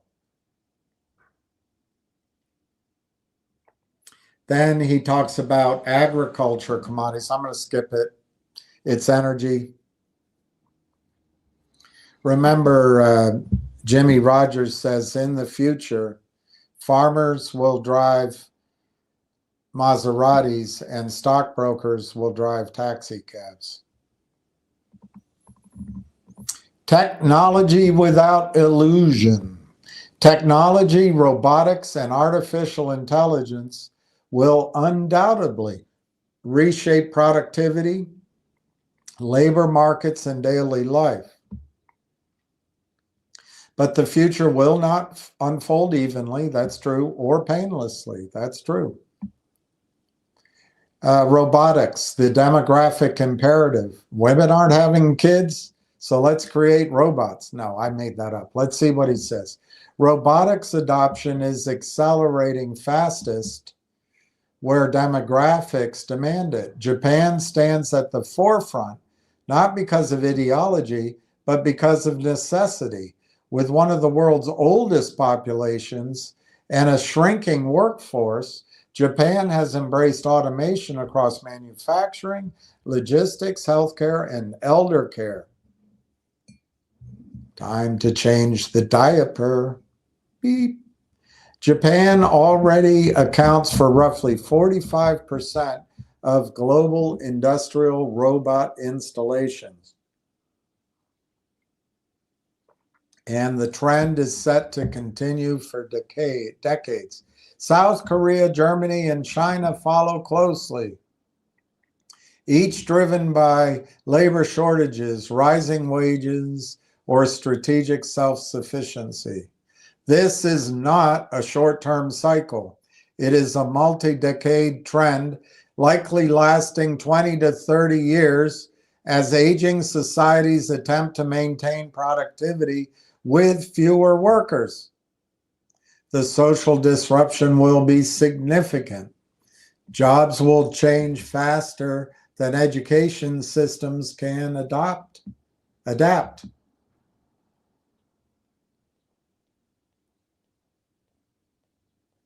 AI, first place and second place. Artificial intelligence presents a different question. Is it necessary? Isabel, necessary on a bicycle? Is it necessary to be the global leader in AI, or is second place good enough? History suggests that being a fast follower is often more profitable than being first. The first mover bears the highest capital costs, the regulatory scrutiny, and the social backlash. Well, in the case of Railtown, because it was Canada, they got it done far more inexpensively than Langchain. And oddly, the costs of the next phase, I think, are going to be borne primarily by TELUS. So it's interesting. And the regulatory scrutiny, Canada is the regulators, the government, they're pushing for AI data centers. They want AI in Canada. So it kind of flips that on the head a little bit. I don't know about social backlash. I do think TELUS takes care of all the indigenous populations. I think TELUS takes care of women and immigrants and all disadvantaged people in Canada and around the world. So I'm not sure there's going to be a lot of social backlash in Canada. The second mover benefits from lower hardware costs, refined models, and clearer use cases. AI will undoubtedly improve efficiency and productivity, but it will also dramatically increase demand for energy, data centers, semiconductors, and critical minerals. The nation who, or that, I'd say who,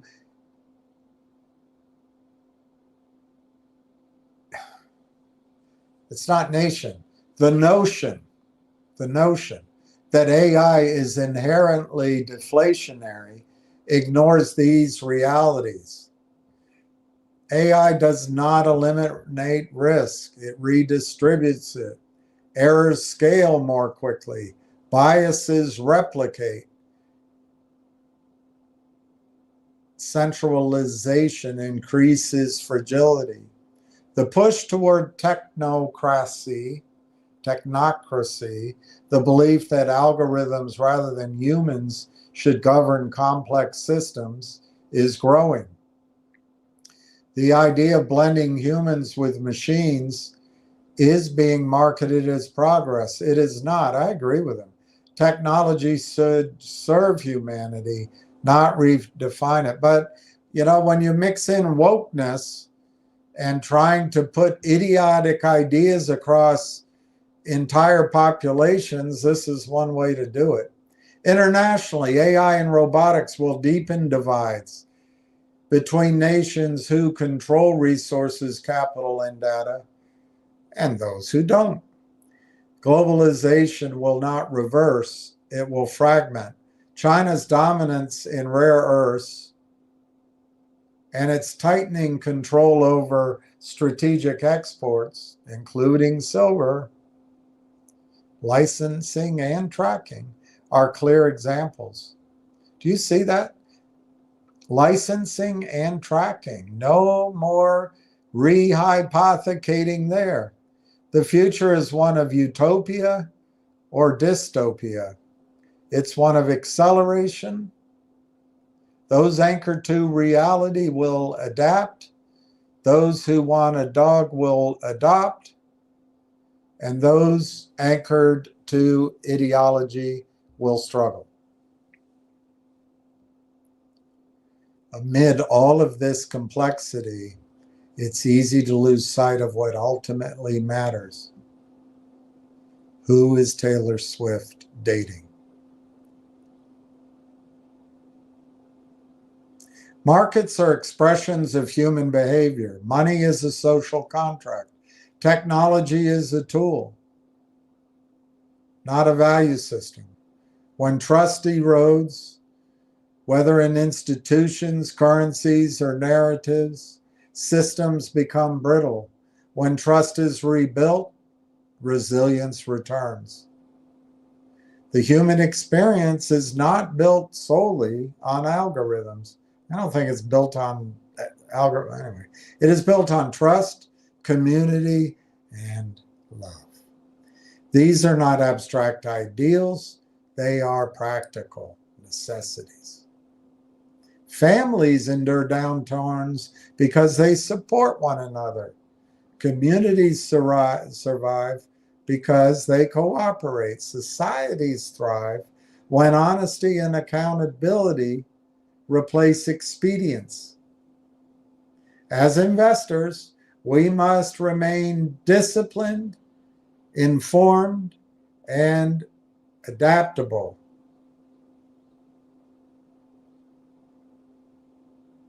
As human beings, we must remain grounded, and as dogs, we must remain adoptable.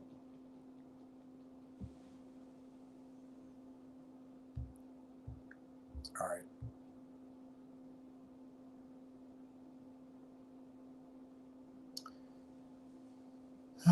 As the old adage from Vladimir Ilyich Ulyanov, better known to the world as Lenin, goes, quote, "There are decades when nothing happens, and there are weeks when decades happen." That's what happened in silver.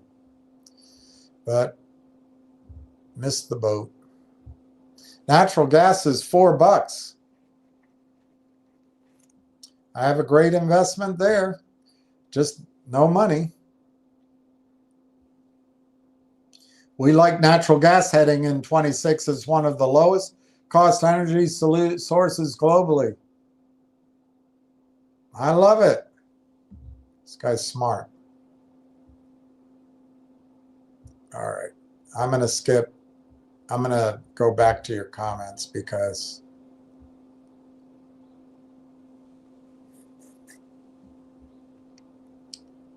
it all comes down to the UK.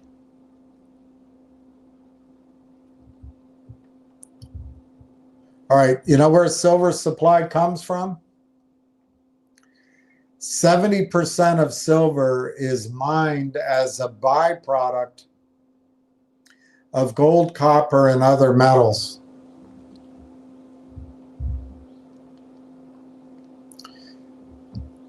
That's when 30% comes from when they drill for lead and zinc. 14% comes when they drill for gold or mine for gold, and 27% comes when they mine for copper. 28% of silver supply comes from primary silver miners. There's an opportunity.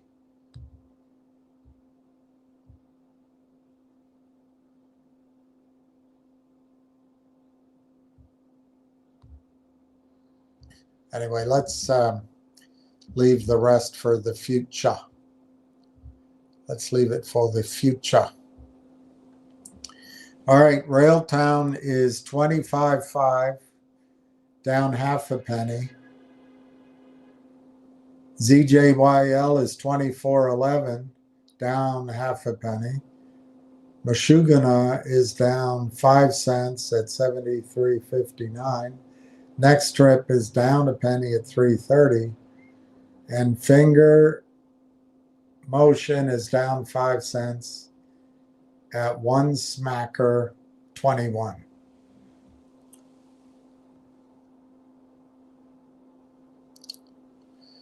T. Alex, I have some funds tied up in PSLV earning. waiting for a sign from Railtown to jump over. Well, it's a tough call. I think last month he was cautious, David Morgan was cautious on silver. But I think silver at $85, that means it's going over 100. It just is. It's like a magnet. Once it's over 100, it'll go further. That's why I had 120. I don't know. It could get to 150, but it's really going to be stretched. So the corrections in silver are very sharp, and they're aided by shorting. And I agree with Ann Vander Heuvel that Vander Steel that the banks are in trouble with silver, and they're not going to go down fighting. I mean, without a fight. Sorry, they are going to go down fighting. So I think it's a tough call because I don't think the banks want it to go over 100. And you could see, I'm trying to think what would do it. A coordinated attack on silver.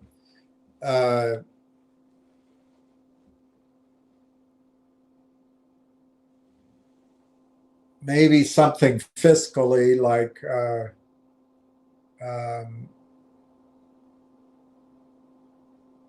I don't know. I can't imagine. Maybe taking over Greenland or Venezuela or does something to our national balance sheet somehow. I don't know, in the market size. I think the collapse of the Iranian whatever zloty or whatever script they use over there, the dirham, I don't know what they have. The pound, I don't know what they have actually.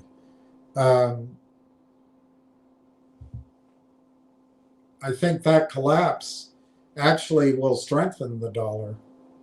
I think the idiocy of power politics by people who never go to war themselves, never have to,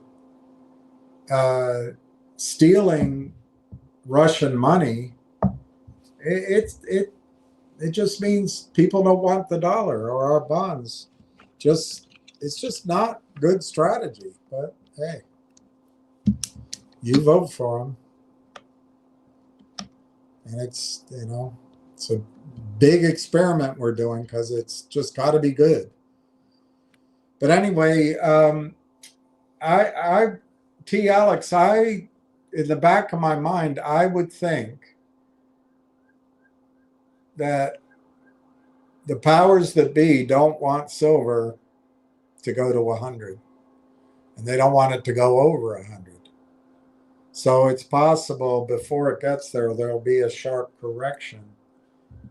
And I think you've probably had a nice run in PSLV.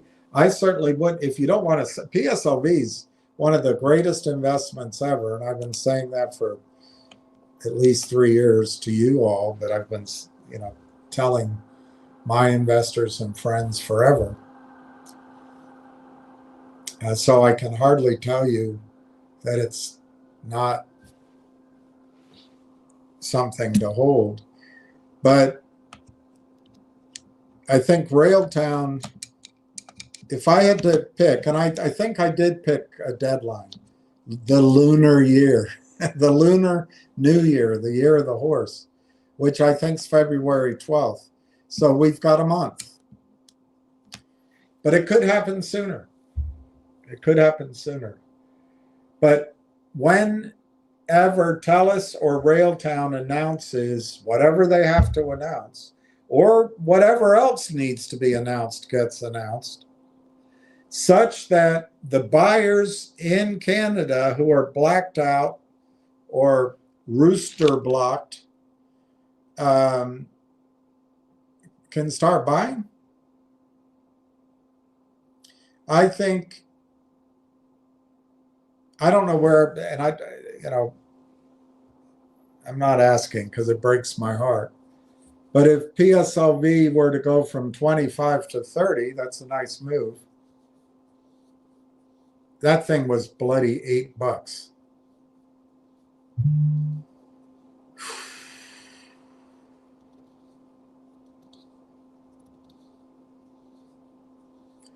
But to go from 25 to 30 is a 20% move.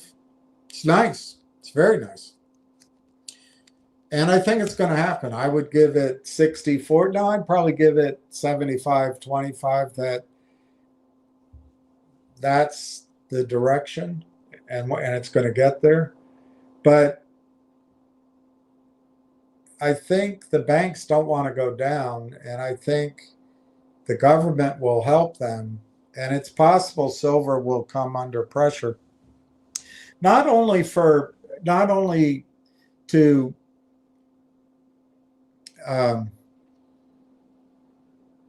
protect the banks, but I think that'll be a big reason. But to shake out silver out of the system, because I'm telling you, they are having a tough time delivering physical silver in the futures markets. And one time they failed to deliver, and they're going to have to stop trading in silver. Now, when the Hunt brothers were around, they stopped it cold and they brought it down. I think the key distinction between then and now is there are no excess silver stockpiles in the world. There is silver in the hands of people and investors. So if they can shake that out, the day of reckoning could be delayed. So I'm just guessing, T. Alex, that there's at least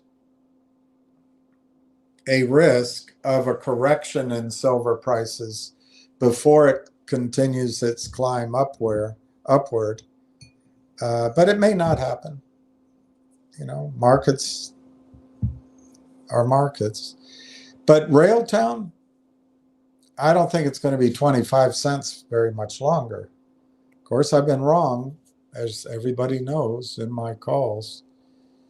But once news is announced, research can come, and all these funds on Wall Street, Bay Street, the city, who have huge mandates to invest gigantic amounts of cash. It's the new year, after all. I'm sure there's sorting through hundreds of AI companies. But when 15 banks follow TELUS, when Microsoft is a partner with Railtown, when NVIDIA, which runs the data center, is a partner with Railtown, and when the whole Canadian investment world is paying attention to this sovereign AI data center idea, admittedly, there will be Bell Canada and Rogers Communications, but Railtown has the Uniserve company, which is an SaaS company that has data centers or licenses them. They have to change their whole model to 2,000, 3,000 SMEs, and they signed up with Railtown. So as it's proven up, I think this story sentiment can change on a dime, and all you need is one buyer. So while you're waiting for PSLV to go up 10 or 20 more percent in the short run, you could see Railtown up 10x or 20x, just say 10x to $2.50. and it makes it you'll be discouraged. Now, if you do that and Railtown does go up, I've been thinking about that a lot because everybody here should own silver. So maybe if it does go to $6, $7, since you got out of PSLV to get in and you make 20, 25x on your money, maybe you at least sell enough to buy back your PSLV, whatever the price it is. But we'll think about that more as we get closer to those decisions. Hey, Texas, Eric, hola. Any updates on GTII? I'm still hoping that it will get light and get the light and exposure mmtlp is getting. Quite a few people mentioned GTII to me yesterday. There are no, I don't even care what the updates are on GTII. The best place is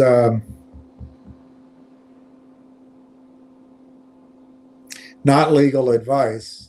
He'll keep you updated on the legal machinations. But once the stock goes legal, it's not in the financial world really. I own GTII. I can't sell it, otherwise I would. Some people here got out at 20 cents and bought Railtown. They probably wish they had been able to buy Railtown at 25 cents, but still they have something.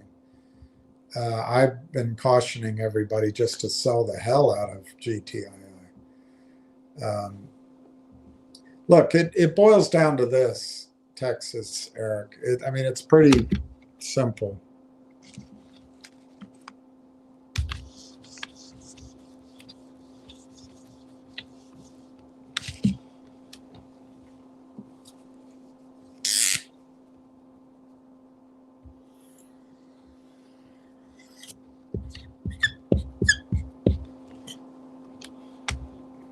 I don't know how much you can figure it out, but there's the company, GTII, and you own part of this company. I don't know.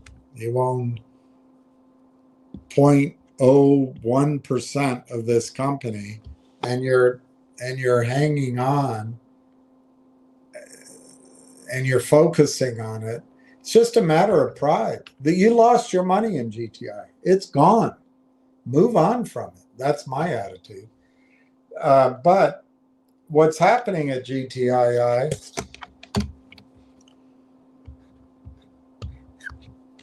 it's going through receivership, I before E except after C.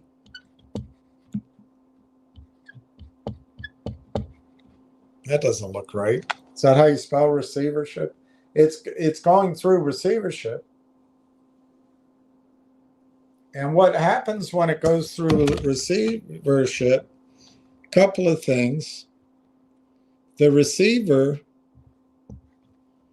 and if I'm wrong, I'm wrong, but the receiver's getting something like 15% of the company. It might be 17%. The whales are financing everything, so there's an obligation to them. And the, what do you call it? The naked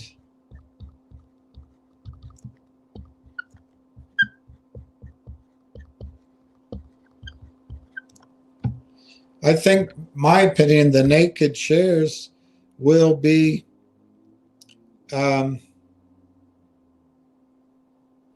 what's the word?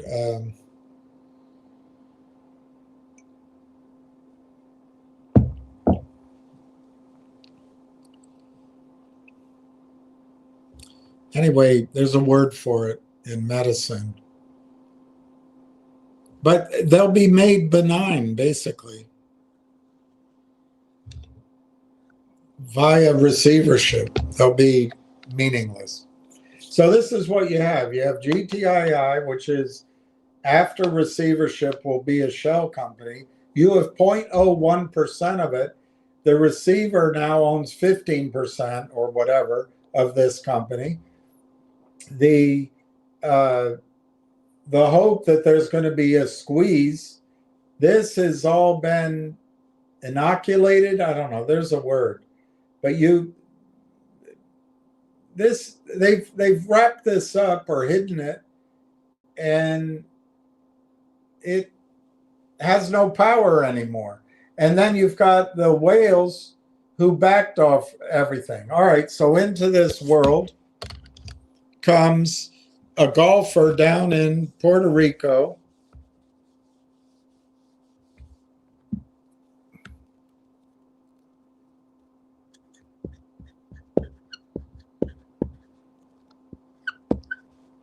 And he says, I have the greatest idea in the world. We've created a trading app that people can pay a monthly subscription, and it's AI, and nobody does anything as good as it. And we're going to compete with whomever, Smith Barney, Payne Weber, Merrill Lynch, Morgan Stanley. We're going to compete with everybody, but ours is better. So you've got to buy into that. And it may be. I have no idea.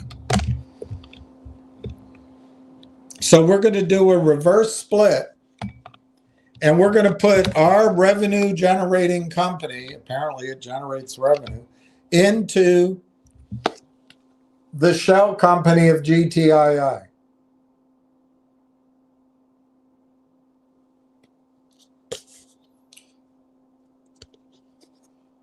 By the way, the capital base has expanded so that the receiver can get 15%. It's not like somebody gave those shares, they were issued. But anyway, and it's approximate. So best case, the split would be 85 to the golfer, 15% to the good guys. But worst case happens all the time, 95-5. My opinion, this company is in the condition that it better be 95-5. But let's just say 90-10. 90%.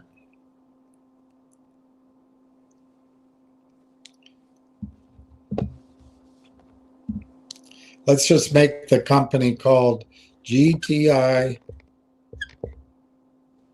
Dorado AI. I don't know. They'll rename the company.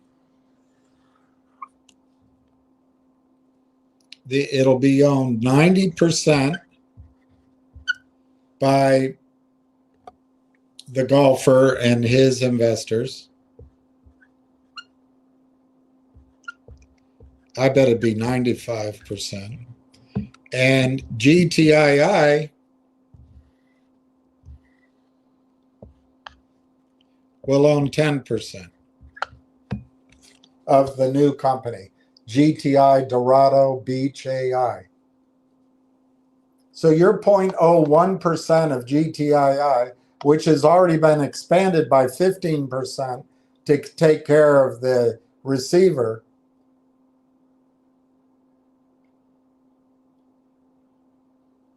that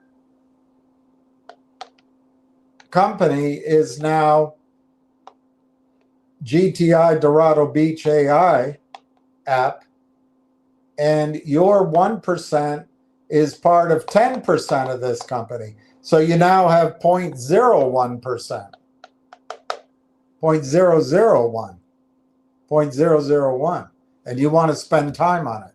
Now, theoretically, right out of the gate, what the new company is worth is what some multiple of his revenue or what his app is worth.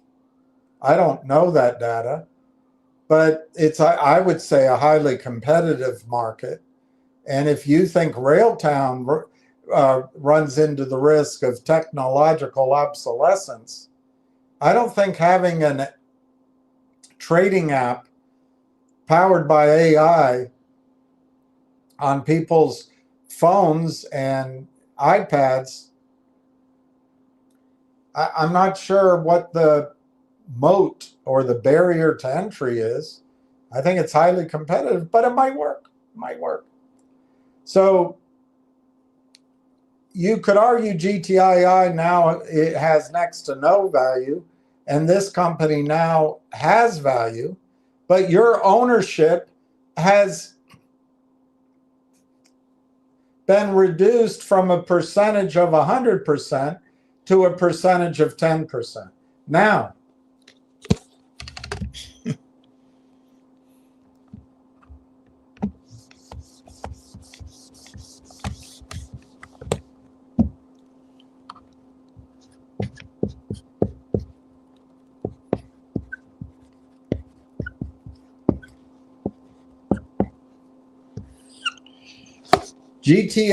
GTI Dorado AI company owned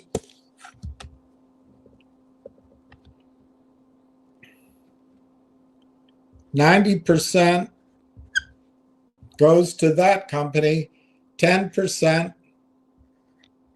to GTII investors, which was expanded by 15% for the receiver. So your 0.01% of 10% was reduced to 0.01% of 0.085 and by the receiver's position, and you're now the minority of this company, so you're just riding along. What does this company need to do to be effective? One,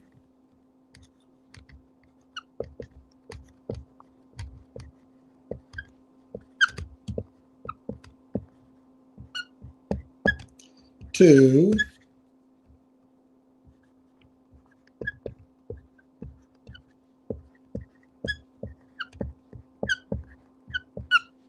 three,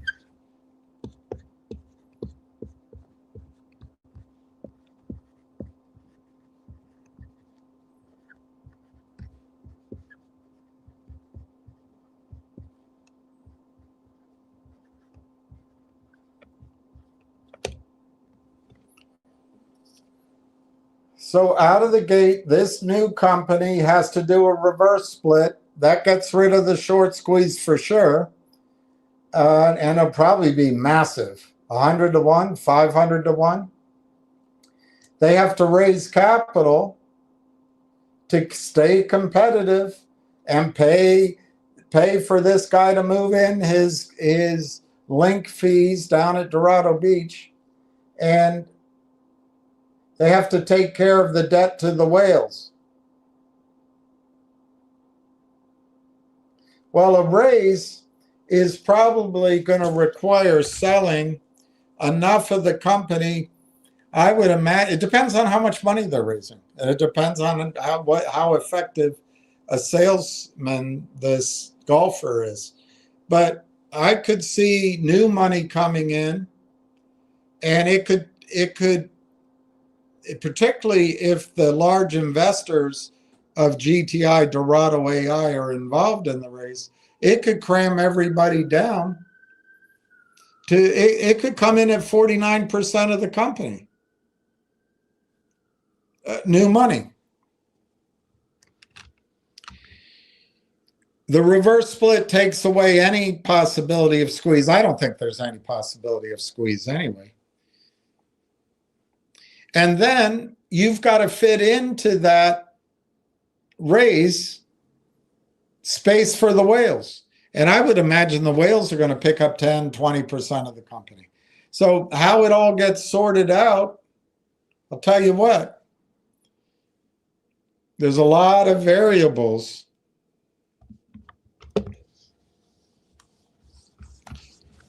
But the current shareholders of Dorado Beach, their original shares might be reduced to 45%, but they may participate in the new financing. So that new financing may represent,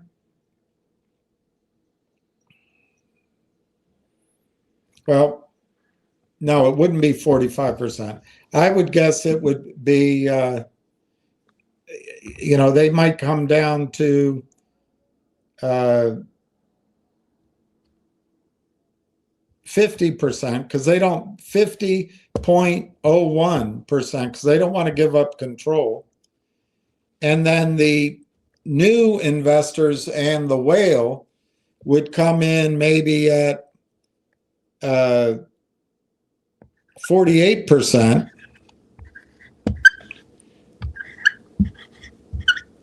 And if you're lucky, there's 2% of the old GTII available. And you have 0.001 of something that was reduced to 85% because the receiver's getting 15%. So why are you spending time on it? This is nothing. I don't care if this is worth 10 million, 50 million. This is peanuts. And by the way, this could be worse. The current shareholders might be reduced to 1% of this new entity. I don't know why. I don't know why. It's just a big time sink. But guess what? When they raise that new capital,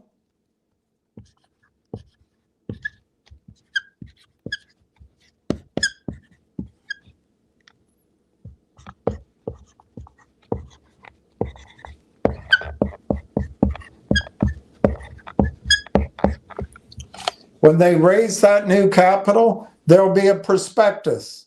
This will be the best information you've ever had. And it will mean that it's through the receivership. So the company will be clean. It'll have no hidden obligations, including a short squeeze, by the way. That works both ways. And it'll have a term sheet. Term sheet will have use of proceeds. It'll have a breakdown of the price of the offering. It'll have the percentage available. It'll have terms if it's not straight equity. Maybe it's, some form of convertible. If they have, you hope to hell, they're not going to one of the toxic financiers. And then you might as well run for the hills since you haven't yet. But it'll define if there's, if they sell units, they'll sell maybe 2 shares and 1 warrant, as a unit. But anyway, that's the term sheet. You should then make your decision, because the only way you're going to make money in GTII is to put more money in. But why? Why? On the whole planet of thinking, why do you have to make money back in GTII on an app? I personally think this guy, the golfer, Forrester, I think it's Forrester, I think he's going to run away from this deal. He already knows all the shareholders. That's the only thing he wanted. He wanted 400, 500, 600, 1,000 potential investors. He already knows everybody. This deal is so queered, I just don't think he's going to do it. But maybe he will. But that's when you go in. But why go in to a story that is basically, hey, we have an app. We're going to invent a trading app like no one else has one. And we're going to use AI like no one else uses AI. And we're going to compete with the big investment banks and the small ones like they haven't thought of it. And we want everybody to come in. It's going to be a huge success. Why would you do that instead of putting that money now in, for example, into Railtown, which isn't seeking money. It isn't in trouble on its cap table. It isn't in the middle of a receivership. The business plan was written 6 years ago. Their partnership with Microsoft started 5.5 years ago. They're in bed with NVIDIA, AMD, TELUS, Microsoft, and more.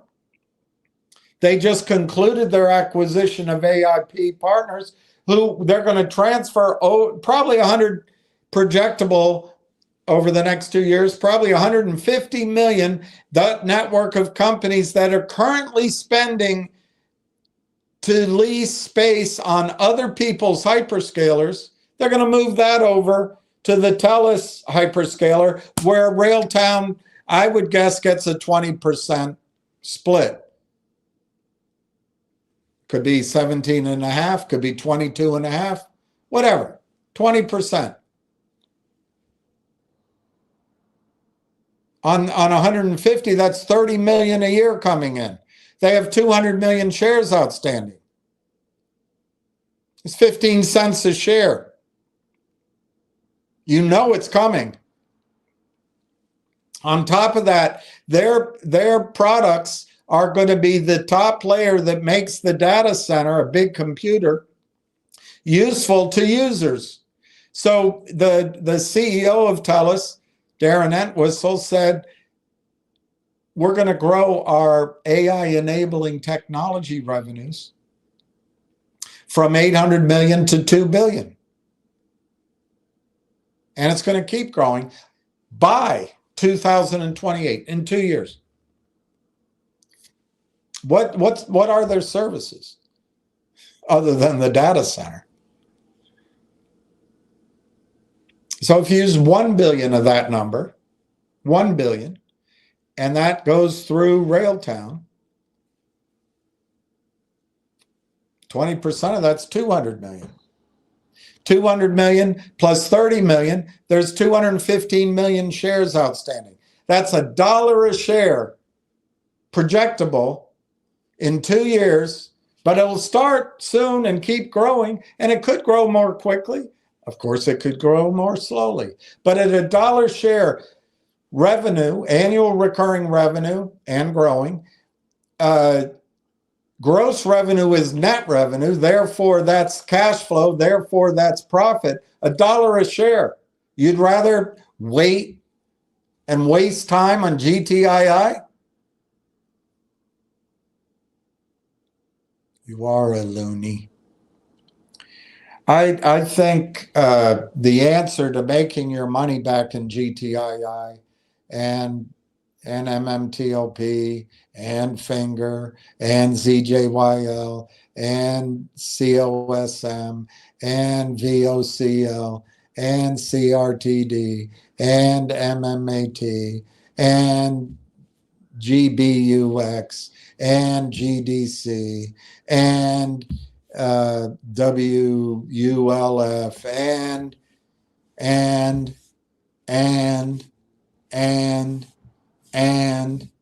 I think your way to make it back is to buy Railtown. And obviously you've got to make a commitment to Railtown that is big enough to participate, but 10,000 shares of Railtown right now costs you $2,500, $2,600. If the stock goes to $6, you got 60 grand. And I don't think you sell it there because you have to pay taxes. But if you have 60 grand at $6 or $7 and Microsoft decides to buy the whole thing, you know, I mean, obviously they might offer $6 or $7, but I think hopefully there's a bidding war. Maybe it gets purchased at $15 or $20 or $25 in Microsoft stock. Personally, I think it could be much higher than that.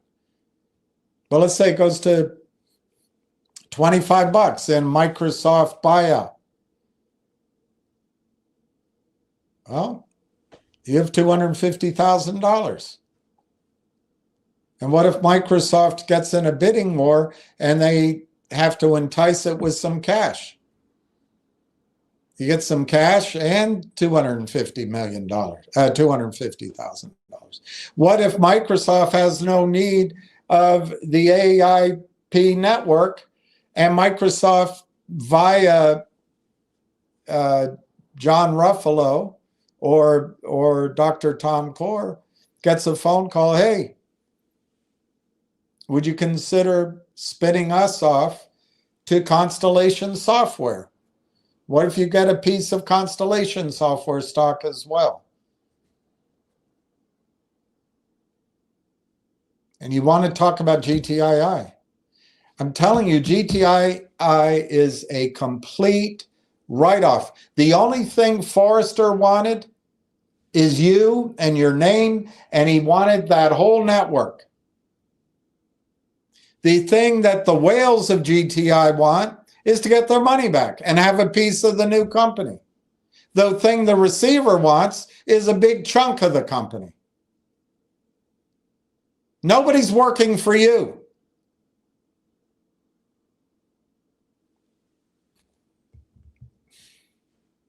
That's how I see it.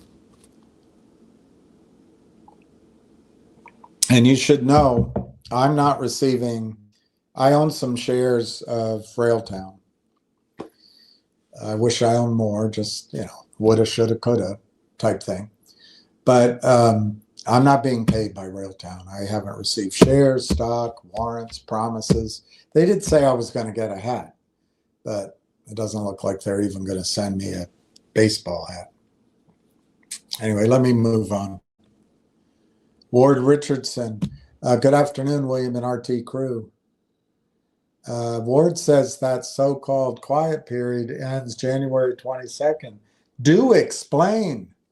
Do explain.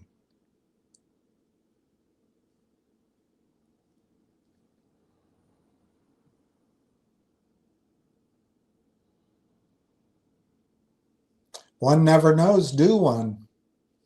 I'm going to write that down because I trust Ward. The blackout ends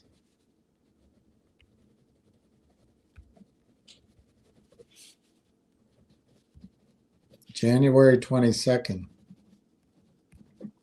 If that's true, I have no way of knowing that's true. In previous markets, the markets would start to discount or predict that eventuality. So the stock goes up beforehand. But that's great information, Ward. T. Alex, mmtlp was a scam from the regulators. GTII was a scam from the management. Two different types of scamming. Look, the scam in stocks under $5 is this. And Ham's described it to you. A Jeff Easton at Lynn Partners or a Kurt Kramer at Geneva Roth Holdings is going to just put your symbol in. And if there's volume, they'll say, okay, we'll do business with you. They're not going to ask you what you do. They'll put out a press release. We're terribly excited to join forces. It's all hogwash. These are bird dogs for as soon as the CEO even talks to them, the hedge fund behind the bird dog is shorting the stock, driving it down, ever downward. And because the company has already shown their soft underbelly, they need to raise money. So the onslaught begins. And that happened in both Torchlight, MMAT, then mmtlp, which shouldn't have been trading anyway, and GTII. That happened in both. It's the same. Everybody points fingers at everyone else, but it's the exact same coordinated criminal collusion. It's more than just shorting. It's a broad strategy to steal the entire market caps and investors' money of every single company under $5 who turns to the so-called market to raise money. And they both fell into that maw. I think you're right about the regulators scamming on mmtlp because it shouldn't have been trading, but they were just trying to bail out their real constituency, which is the criminal clack of conspirator, counterfeit selling, criminal, profiteering pirates that are destroying our markets. I think it's the exact same in both cases. I do think Reichman had serious flaws. I don't, Greg is a breath of fresh air compared to that. But no, I think that's both. The onslaught's the same. And we try to figure it out. We blame this person. We blame the person recommending it. We blame everybody except what's right in front of our, in my case, rather large nose.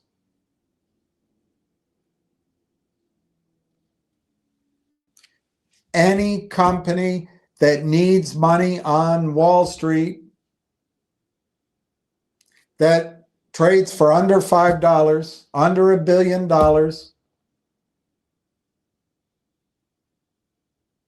is going to be slaughtered by Wall Street.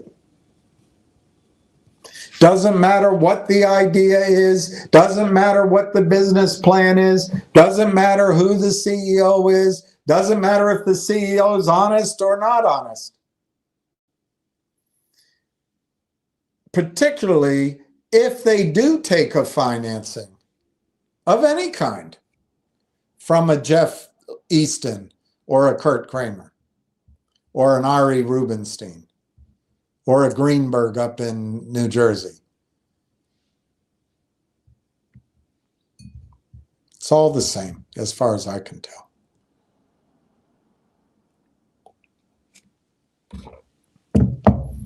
Good afternoon, Ward. That's great news. Jerome Powell was indicted or is going to be indicted? I don't think so. I think it's, I wish Trump weren't doing this, but I think it has something to do with the budget to rebuild. I've walked by there. It is massive, but they're rebuilding the Federal Reserve down on Constitution. And it's a whole separate bill. It's giant. But I think that's what it's about. I don't think it's about, I don't think there's an indictment per se. Let me see if I can find an article to that effect.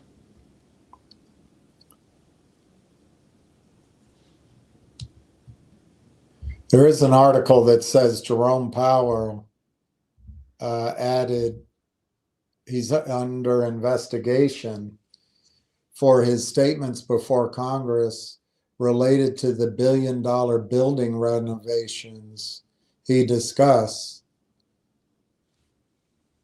He did get a grand jury subpoena, but I don't think he's been indicted. Contrary to Powell's statement, service of a subpoena on the Fed is not a threat to indict him. All right, so I see where you, I guess he confused the message. Subpoenas are tools to investigate. Nowhere in the statement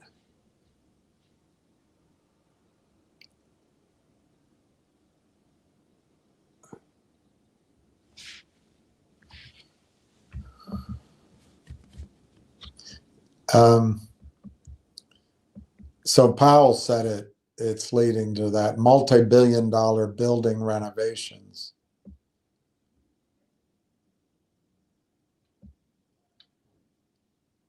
The U.S. Attorney's Office for D.C. has stated they contacted the Fed on multiple occasions about the cost overruns and Powell's congressional testimony. and they were ignored. Gene Pirro said that the word indictment has come out of Mr. Powell's mouth, no one else's. None of this would have happened if they had just responded to us.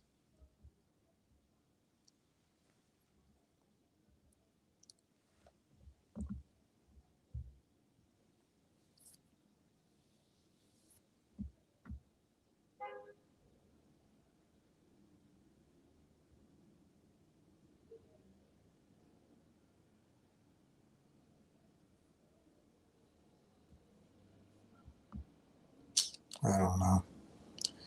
Seems like a big apple pie hubbub.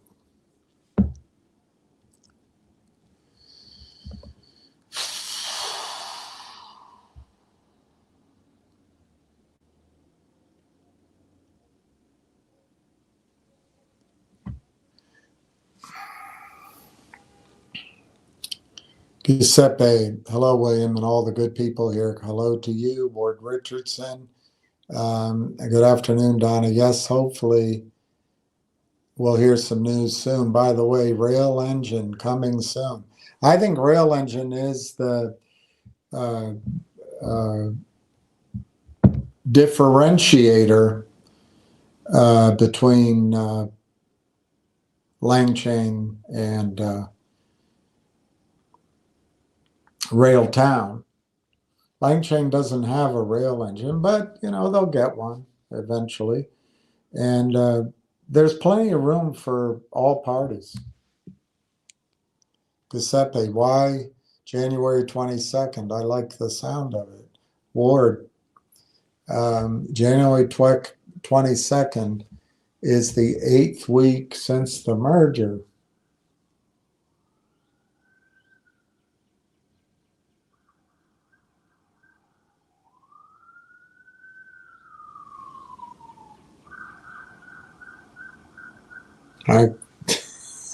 I'm at a loss.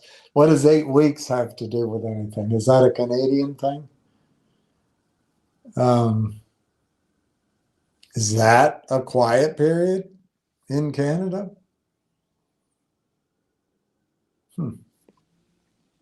Solomon's Treasure, that would be great. That's my birthday. Happy birthday. Wow.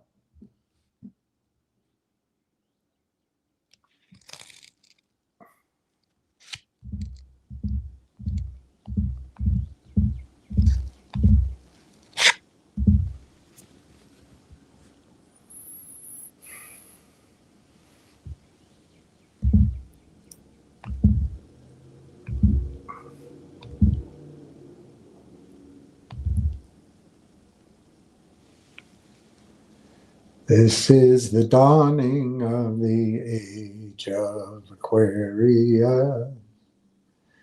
Age of Aquarius. Aquarius. Ward Richardson, William, I saw the information last night you picked up on Perplexity. Yes, Perplexity is a fantastic AI tool. Have been using it over a year now. Also, I think you had more to share with us today. I don't know. I got to look it up. Donna, I put January 22nd on my calendar. I picked February 12th, but I hope Ward is right. Donna says hello to Solomon's Treasure. Happy early birthday. You definitely won't forget your birthday. That's right. Donna, thumbs up from Ward. Ward, William, anybody that uses a smartphone will develop a personal AI agent when using the search engines like Perplexity. Hobson, I think I'll pour myself a bath. What are your thoughts, Hobson?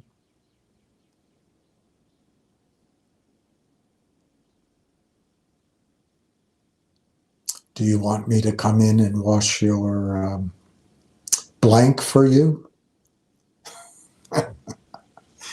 So our assistants are going to cook our food and turn on our showers? Um, I love that word. I use perplexity because of you, and I did these searches, but it only gave me 3 searches a day, like a pro or something. I didn't pay. Trying to get rid of my automatic debits. It's so hard to do.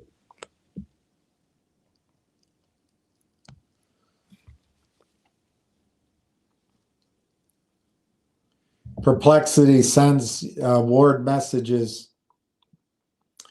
every waking hour and non-waking hour on anything going on in AI, because Perplexity knows that Ward loves AI. Ward Richardson. William, you might ask it a question today. 2 weeks later, Perplexity will send you more information on a question you asked 2 weeks ago. Wow. Ward. By the way, Rail Engine coming soon. Yes, Rail Engine.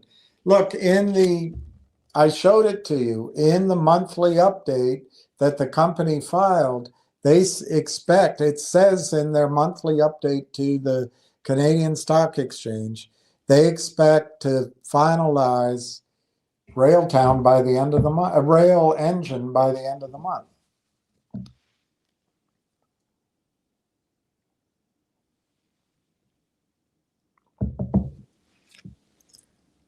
D Quattro, I remember that's how I first found you, through GTI videos, and wow, it's so long ago. Yeah, I thought, if you recall, I thought GTII could squeeze, and without prolonging the punchline,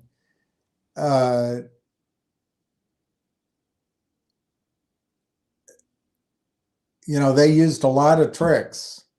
Lawyers moving the trades to Alpine, lawsuits in Florida, moving it to DC, the whole thing. They moved the position offshore, probably. I'm not unconvinced that the receiver's not part of the whole strategy. I'm not saying he knows that he's the part of it, but it certainly ties up the final loose end. And a lot of people don't know they're part of it. They just are. But I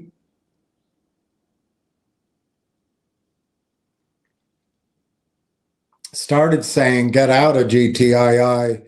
And that's one of the reasons since June, I've only talked about Railtown. I wish I had continued talking about silver, but I realized a year earlier, maybe, or maybe it was 2 years earlier, when I started, I thought I couldn't have been clearer than possible without just outright saying, sell, sell, sell. I thought I was pretty clear that I had soured completely on GTII. It was, I think, around, I can't remember now, but it was much higher. I didn't sell when I did that because it leftover training. We used to be told that we couldn't trade in our own account, basically until all our we had talked to all our clients for they had the chance to trade first. But I didn't sell then. I sold later. I think I got out, I don't know, 18 cents, some nightmare number of 16 cents. And of course, I put it in logic. That's what I did. But the biggest thing that I've learned, and I really learned it from David Morgan's letter, I think in February. He quoted this book, is that Wall Street changed in 1994, and it probably took a little while to be implemented, when Bill Clinton's administration, oh, he's the greatest president. Oh, he's so good. He changed the UCC Section 8 such that your brokerage firms are allowed to put GTII shares in street name at the DTCC in sort of a bundle. And then they're allowed to use those shares against derivatives, contracts of other natures. I would assume derivatives is a pretty broad definition, but they could do a contract, maybe a one-off contract with a hedge fund. They also could lend them out and rehypothecate and hypothecate and rehypothecate. And it's all, that aspect of it was made legal by Bill Clinton. Oh, the greatest president.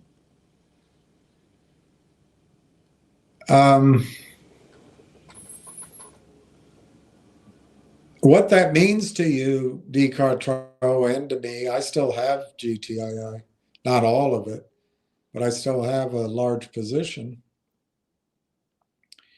GTII in your account is a securities entitlement.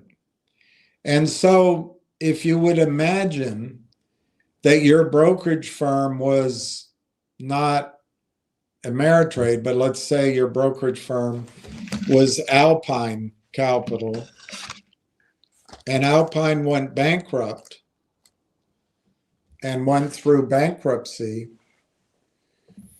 the people who have a claim on the collateral, which is held in street name at the DTC, the people who have first claim via derivatives or the stock trading desk or a contract out on the loans or some other fancy document with a hedge fund between the hedge fund and Alpine, they claim that collateral,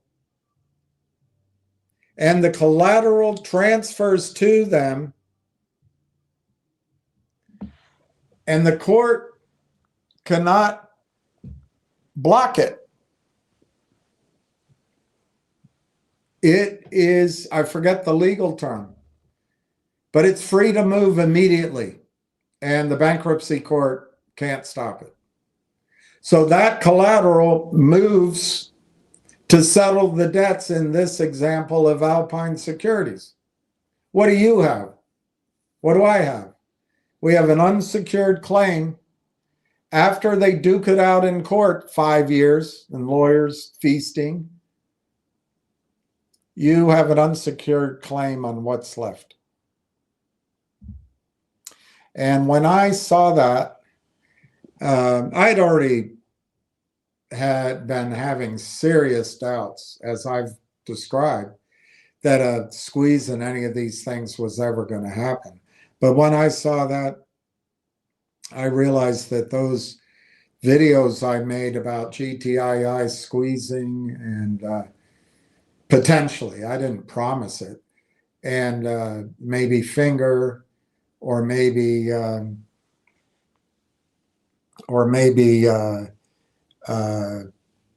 GTII or ZGYL or CRTD. It's just not going to happen. It's just not going to happen. The only way a squeeze is going to happen, in my judgment, is if it's illegally manufactured. And that could happen, but it costs a few $1 million to a trader in Bahamas.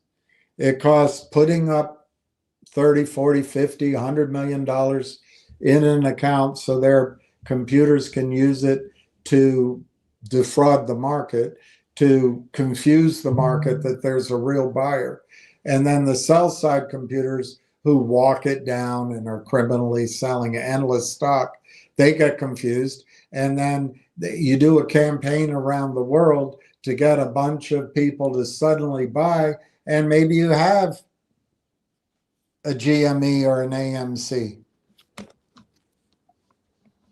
Maybe you have one of those, but it's got to be manipulated. So I've learned a lot, and I think you know, I was basing a lot of my views on what Ham was saying was going to happen. I'm not blaming him for that, because each of those stocks went up, and I thought, wow, this guy knows what he's talking about. Also, when I was on Wall Street, it was very difficult to build any relationship with the trading side. They did that on purpose. They kept it walled off. And you know, I think Ham did and does have, if you listen carefully, he has quite a few things to teach you about how Wall Street used to trade. But I don't think it does it that way anymore. Ham would be great on a energy trading desk at Enron, or an energy trading desk at Shell Transport, or he'd probably be great trading silver and gold and bullion, or on one of the mortgage or government bond desks. But in terms of stocks, that kind of trading doesn't exist anymore. Just doesn't, well, not down at these levels. Maybe it happens in IBM. It just doesn't happen down here anymore. And that's not to say anything negative about Ham. It's just that Ham got older. He's older than I am. I got older. I'm older than Busy Brands, who I met.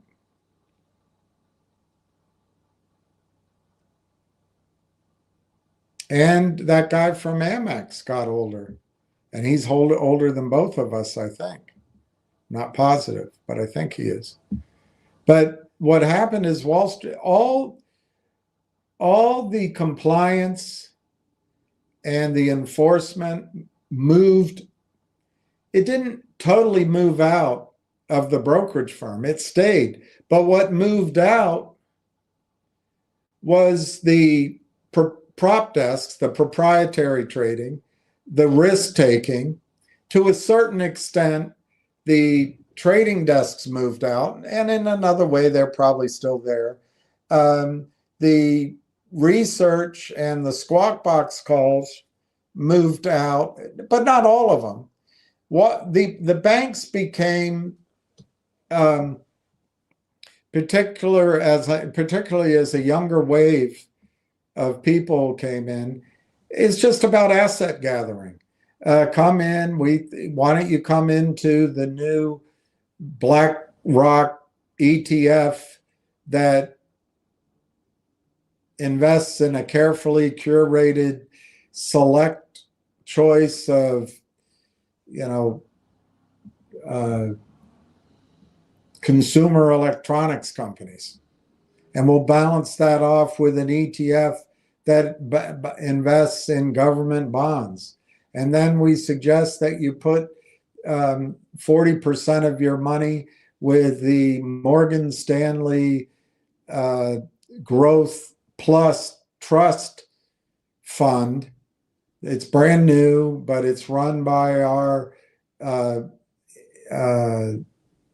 research team, headed up by Susan Wu and Michelle G, and they're great. Oh man, their experience, they've been around for 35 years of their lived experience. They've worked here for 3 years and they know what they're doing. They just graduated. Why don't you just give that to them to manage? And that's all it is. So, and then they created the Merrill Lynch rule. So any stocks under $5, you can't solicit orders. So I just don't, I no longer believe, D. Croteau, that the squeezes will come from buy-ins. I just don't buy it. And I think Tony the Turtle knows that. That's why, that's one of there's clues there that lead me to believe that he works on behalf of the shorts. If not, he's a slow learner and pretty low IQ learner who helps the shorts anyway, because he's he just doesn't get it. So anyway, D. Croteau, I hope you own Railtown, because I feel now that you're saying that, you're making me feel that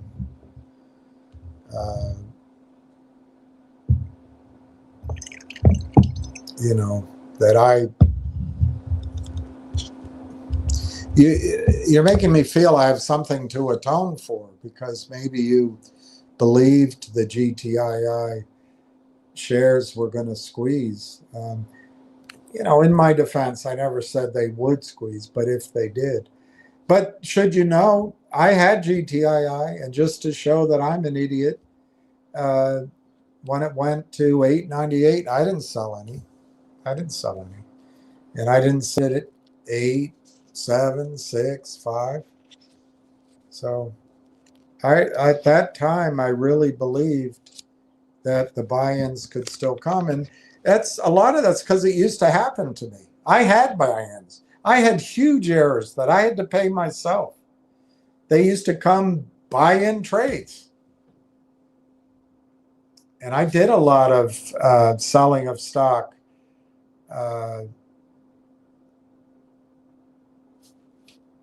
that would get bought in. So I experienced it. But I think Wall Street changed on us.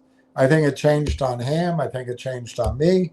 And I think it changed on this guy from the Amex. And we all saw what happened with GME and AMC.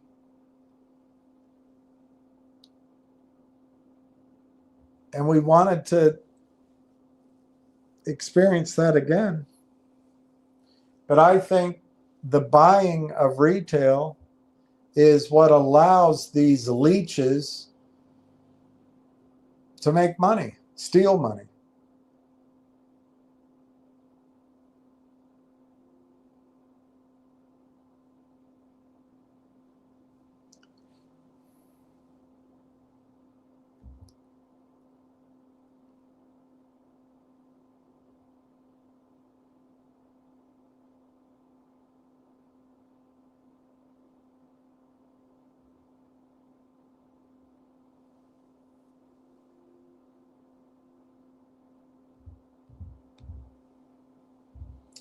All right, 808, Hawaii. Bought 375. That's great, 808.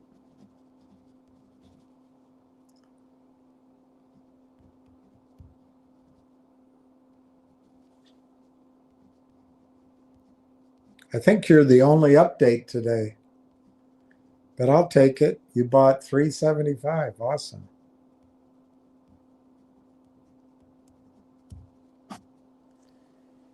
Ward Richardson, I do not pay for Perplexity. Just keep using it. They will give you more free time sooner or later. Okay.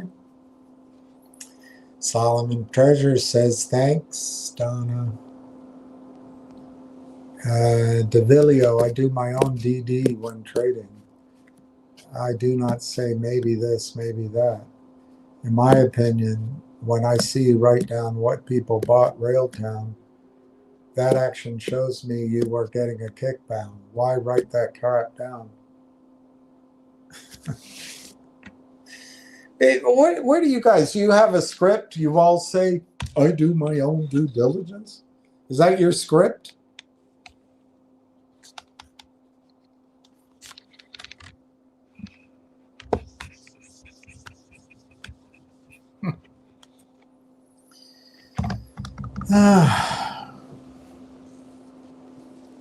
You've never given me your position in Railtown, so I haven't written down yours.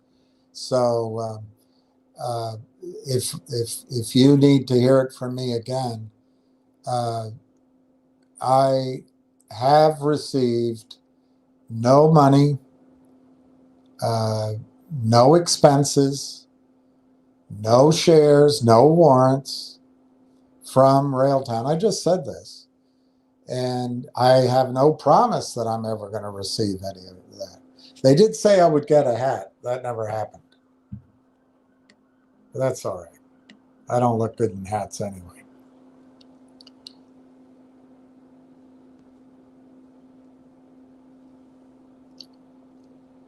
All right, Ward, let me show you what I got on Perplexity from the other day. I don't remember it all.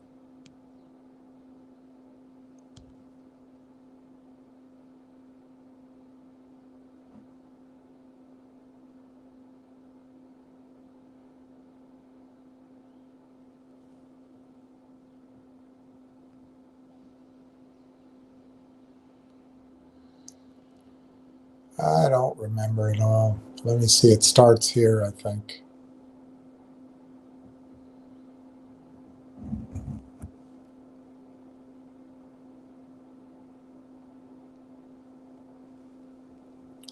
Let's see what happens. What I did with Perplexity is I made up the parameters the first time.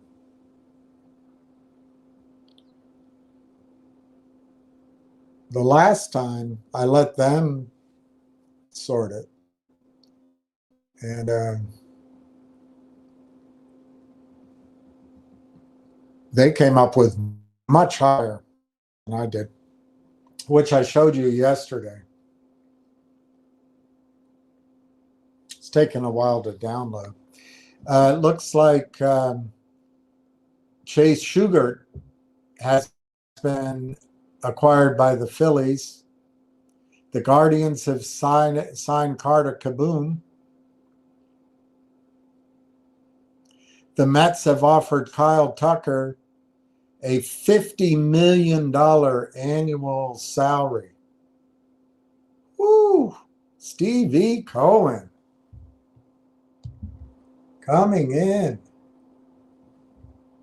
and blowing the competition away. All right, here it comes. Let me show you. Here's Busy Brands.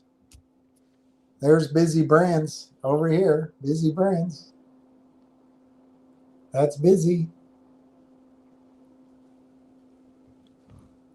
He came over in his sunglasses because he was making sure that I was going to stay in line. This chart came from a Morgan Stanley video about AI getting physical. I've shown you the video.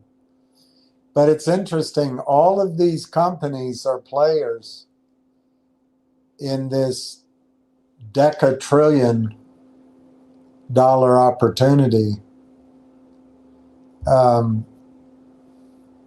Yet it's a small area which I can't point to. I don't have that ability. That's just the kind of AI data center space.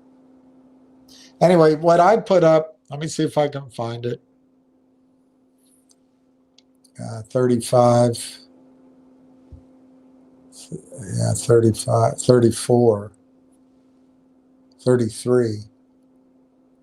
All right, maybe it's 33. All right, so this is the first question I asked. A 25 million average annual recurring revenue milestone for an AI orchestration frame-up startup typically implies a valuation in the $300 million to $1 billion range. So all I added was the 25 million ARR, which I think is the number that at a minimum they will get from the relationship with the AIP network. And of course, it depends on growth rates, the margin, which in this case I expect to be essentially perfect, retention and market traction. Premium multiples, 20 and 40 times, apply to high growth rate AI native firms with strong unit economics, while standard SaaS benchmarks sit at 12 to 25. So they did it based on SaaS to come up with 300 to 500 million.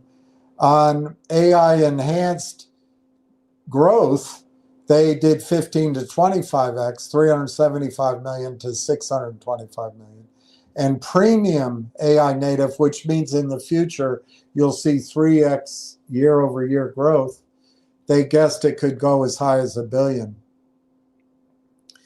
And I already said the 3x, but if you have 70 plus growth margins and you can get your cash on cash payback quickly, AI driven efficiently boosts premiums. At 25 million, this supports Series C and D rounds. So I think you're still buying in Railtown, if you use the analogy, either at a seed round or maybe a Series A round. Hot AI narratives, i.e., e.g. agent orchestration, see valuations double in months. Well, that's Railtown. This isn't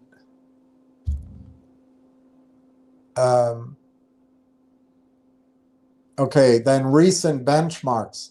AI startups hitting 25 million annual recurring revenue often raise $500 million post money. Oh, raise at $500 million post money, as seen in coding and orchestration tools scaling to 90 to 100 million ARR. You see 700 million in valuations all the way to 3 billion. Enterprise focus and Fortune 500 traction further elevates multiples in 2026. Well, I think Railtown gets to 100 million all day long as a projection, LangChain does do business with Fortune 500, according to the lobbying firms that Sequoia et al. Have funded. And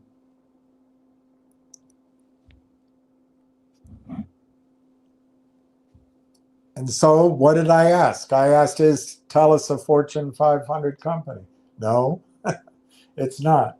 The Fortune 500 ranks the largest US-based companies.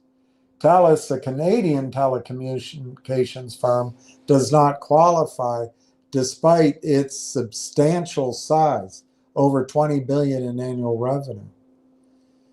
Fortune 500 lists are limited to US companies headquartered in the United States.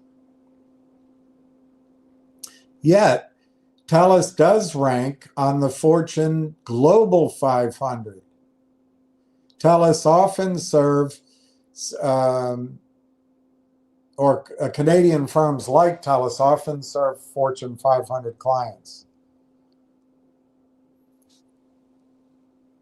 So maybe not, they'll get the premium for that. A coding orchestration AI framework startup reaching 100 million ARR with 100% margins would likely command. So you see the question I asked. I called it a coding orchestration, AI orchestration framework startup achieving 100 million in ARR with 100% margins would likely command a valuation this is their answer, of 2.5 to 5 billion or higher.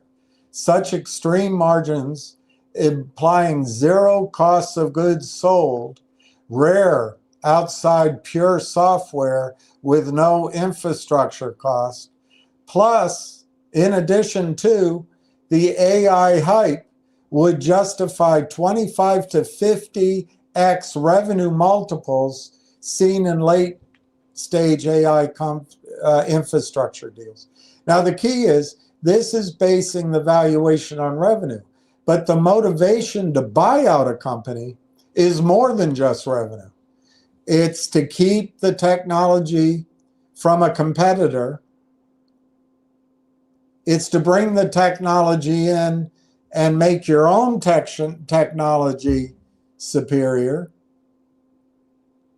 Or, like YouTube, something like when Google bought them, it becomes a standalone unit in your company. AI native startups in orchestration infrastructure trade at premium multiples because of scalability and defensibility. Both of these are going to be true. Railtown is going to scale like a sumbitch. And the relationship, I believe, with TELUS is defensible, but I'm not sure that's what that term means right there. So standard high growth AI, 25x, gives a valuation of 2.5 billion. Premium multiples, defensible IP, defensible intellectual property. That I can verify is the case with Railtown. They have defensible IP.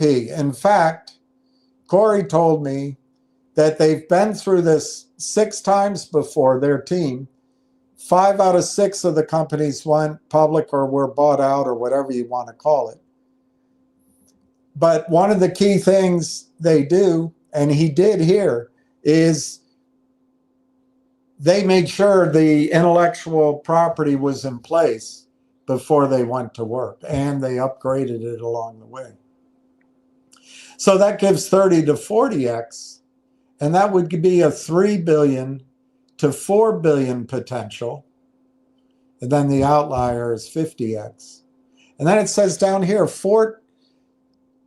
perfect 100% margins signal unmatched unit economics, amplifying multiples beyond 20, 30x for AI software companies at this scale. Growth rate, enterprise traction, for example, Fortune 500 like TELUS, and moats like proprietary frameworks push toward outlier trajectory like Databricks or Anthropic benchmarks.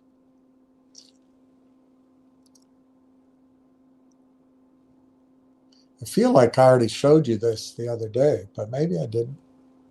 I'll keep going. I don't think I did. So Railtown AI Technologies, a small SAISSAS.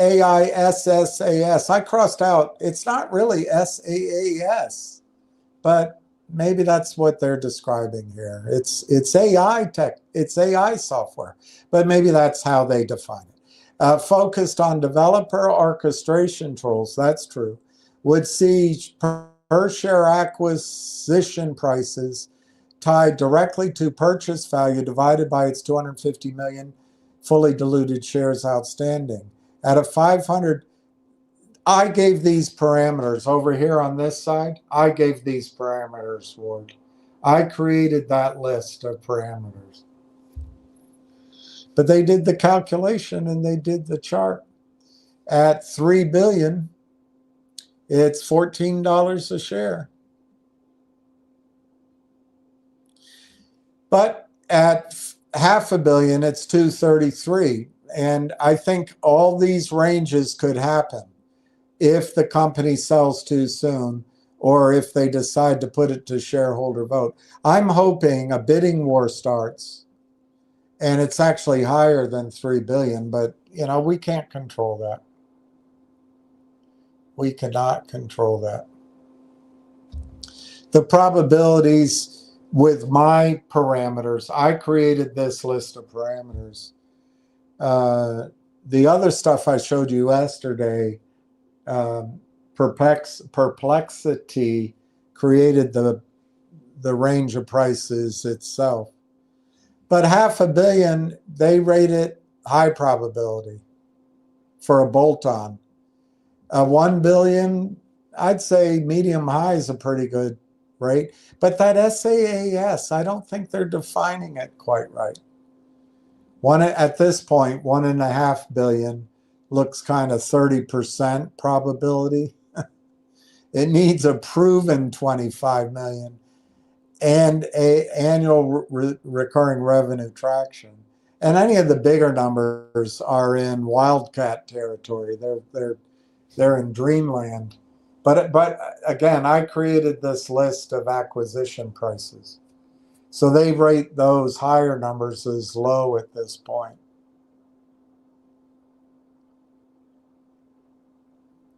And of course, yesterday I showed you, I'll just do it quickly again, what they came up with.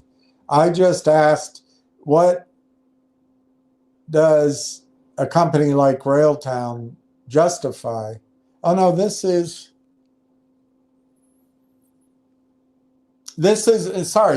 when I changed the description of the company from SaaS to AI Infra Profiles, but I didn't change any of the exits. Look what it did though.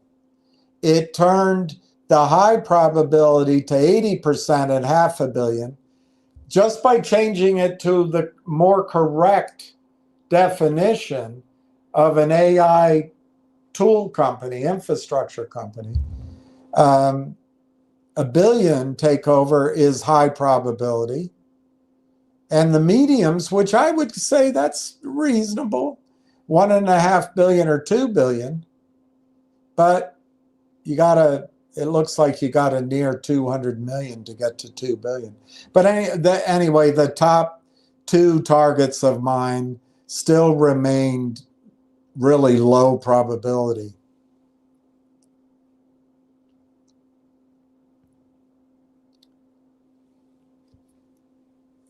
Then I gave AI orchestration frameworks as the description. With it, I made up 20% revenue share and I put TELUS in it. I said $1 billion ARR by 2028 with 100% margins. And I let them doodle. Elevated acquisition multiples. 25 to 50% forward ARR benchmarks. By the way, this is why I think it'll get bought out early, because they don't want it to get expensive. But these are still pretty low targets. Let me keep going. I mean, these seem like my targets, but I think they came up with those. Maybe they did it because I had given that before, and they just linked the questions to previous. But it didn't really change.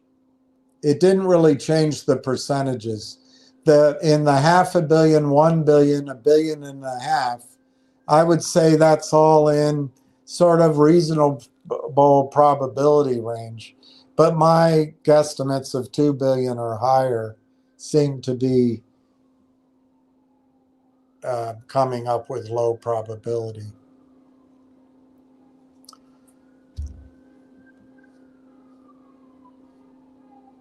And then I gave these parameters. What if Railtown grew from $500 million today in annual revenue to 250 million by 2028? That's a big assumption. With rapid acceleration afterward with TELUS, they gave the forward multiples of 20 to 40x on 2028. I didn't do that. That's what Perplexity came up with. per AI infrastructure benchmarks. And then this yields my derived targets. That's Perplexity. $5 billion takeout conservative, scaling to 10 billion premium.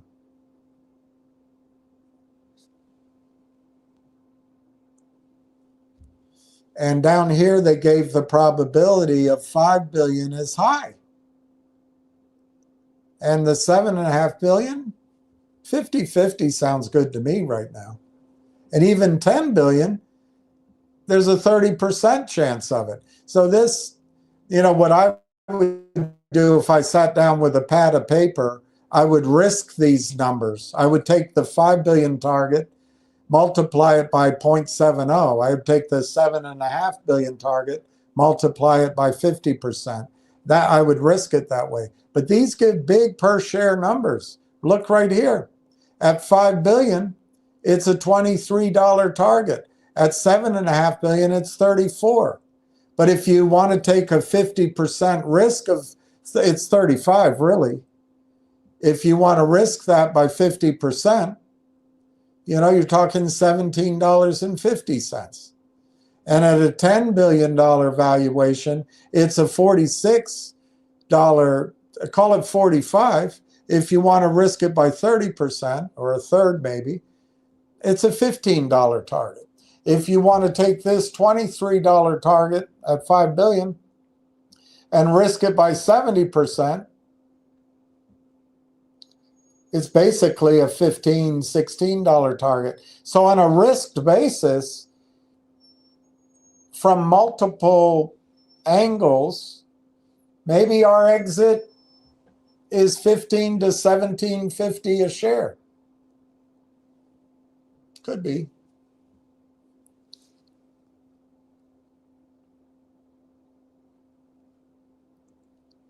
Matthew Collard, so you think he's getting money on self-reported hearsay?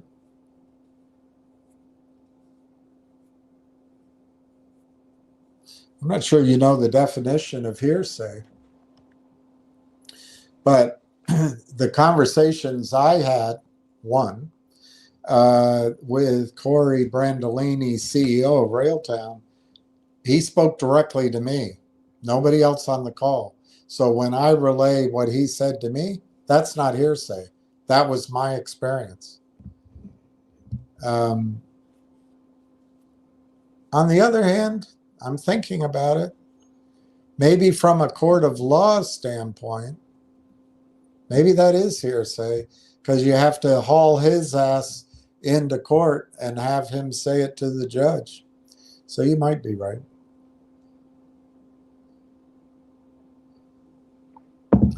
You might be right. I don't know. I'm not a lawyer. William, I sent you some research this morning. There was some interesting numbers came up. How do I get it?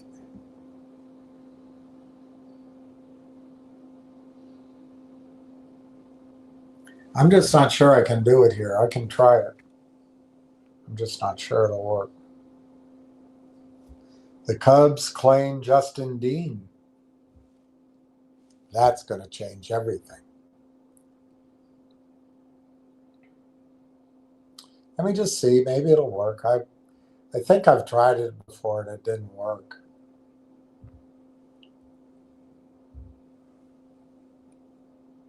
Yeah, it doesn't work.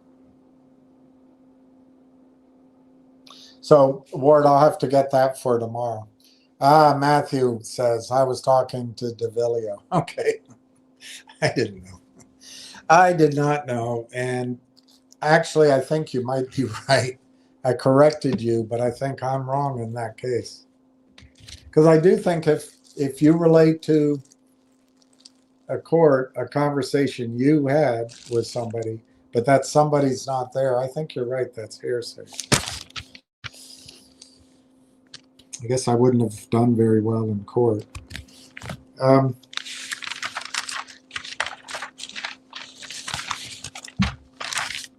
want to see if there's anything in my notes from my conversation that I can say.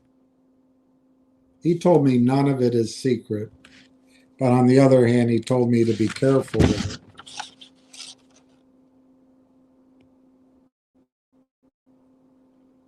Ward, what does 8 weeks have to do with tea and Shinola? But I do think you're onto something when I check my notes. But I think I'm closer. There's no dates in my notes, but I think I'm closer with the Lunar New Year. But what's the difference? January 22nd, February 12th, 10 days. It's not much of a difference. But I think you're onto something. All right, let me just see if anything's happening in the world. I'll check your research for tomorrow. Let's see if by chance, tell her you belong to me. Yeah, nothing coming out of. What's this? TELUS Story Hive is opening the door for the next generation of dig, with capital T, dig title creators lifestyle. The Daily Hive. If you're a digital content creator in Alberta and British Columbia with a big idea and a small budget, there's a funding program that might be perfect for you. Hey, I'm moving to BC.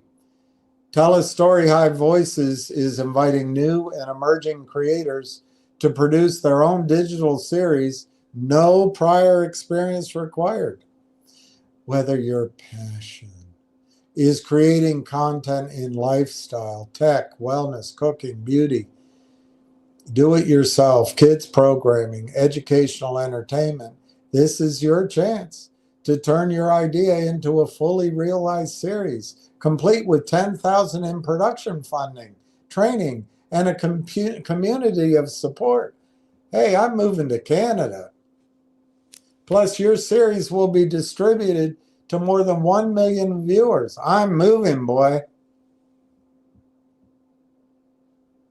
Maybe my future, is in Canada,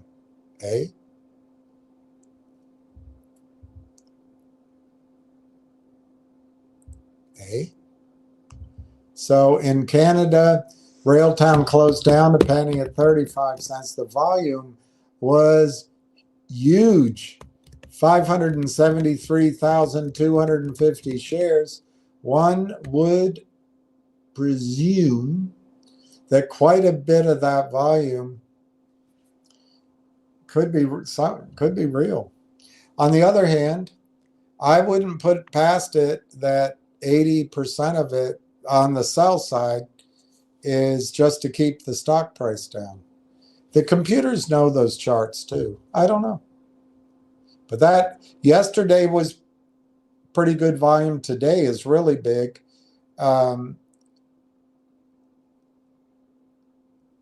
When you're, well, I don't know if I was ever taught, but when people try to teach you things about technical charts, they talk about capitulation, and it's usually in one day. But I don't see why you can't combine 1 or 2 or 3 days because the computer doesn't. Well, I suppose it knows it's a new day. But the whole idea behind capitulation is that finally people just give up, disgorge their shares. The stock moves from weak hands to strong hands. There are no more sellers. Of course, we know that's not true in this corrupted market. But essentially, that strategy is you get this capitulation, which is defined usually as a spike to a low, and then a lot of volume, and then it moves up. And, even with the criminal activity, that could happen here. And I don't know. If they want to keep that stock within that stupid chart I drew, and I'm not saying I'm right, they want to keep the stock price down. So maybe they sold a lot of stock.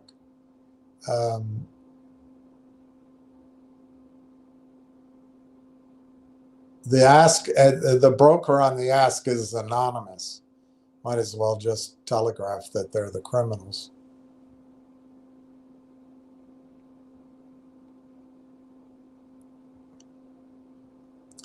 The last price is Railtown closed at 25 cents in America.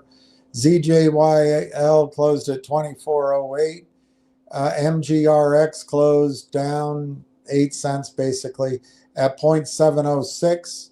Remember, that's something Dirty Randy suggested, and maybe as it goes down, it's worth a trade for those who insist on day trading these stories or swing trading.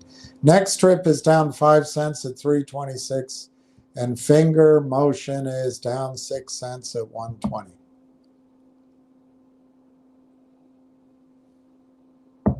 And it gives me no comfort at all to tell you that a lot of people blew back hard on me when I said it could go to 125 by the end of the year. But anyway, I don't wish any badness towards Finger. It's just, they got to get a financing done. It could set up a run again, you know. I've seen Finger pull down and then it goes on a 2-month run up. So, you know, that's not impossible. It is impossible to tell a baby not to cry. It's just impossible.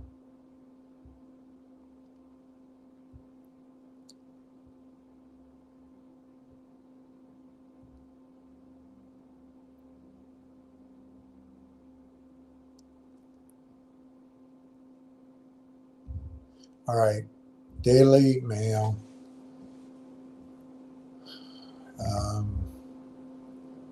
No real news. It's kind of sad that that Dilbert creator died. On the other hand, yeah, it's a young age, but he had time to say goodbye. And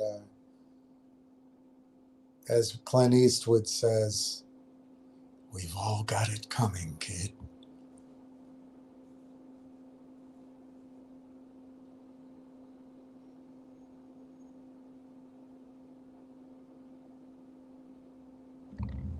That's a scary story.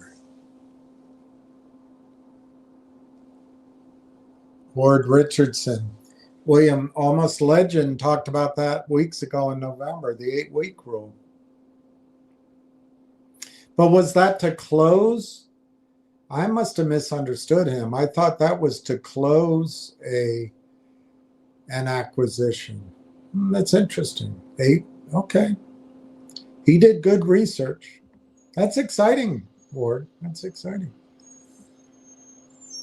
But when you match it, Ward, to this,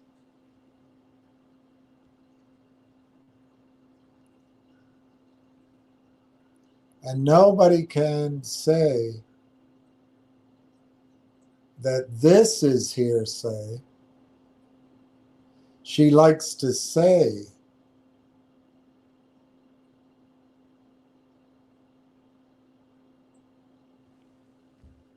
she prefers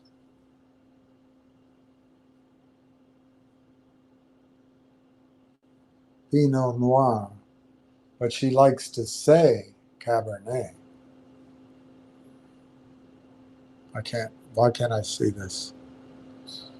That's it, I think, right here. I think this is it.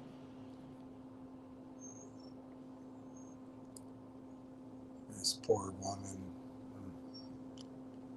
Yeah, there it is. This was filed on January 8th, and it discusses their current status. Of course, there's other good things here, but look at this: connect external data to LLMs. That's their role at the data center, no matter the source. But right here, working on Rail Engine I assume V1 means version 1, expected to be finished by the end of January. And that lines up with your date as well of the 22nd. So it's pretty good. All right, I'm going to sign off. Thank you for watching, and hopefully I'll be more prepared tomorrow, but hopefully soon and for the rest of your life, you're going to be glad you're in this position. Until then, peace, and we'll see you tomorrow.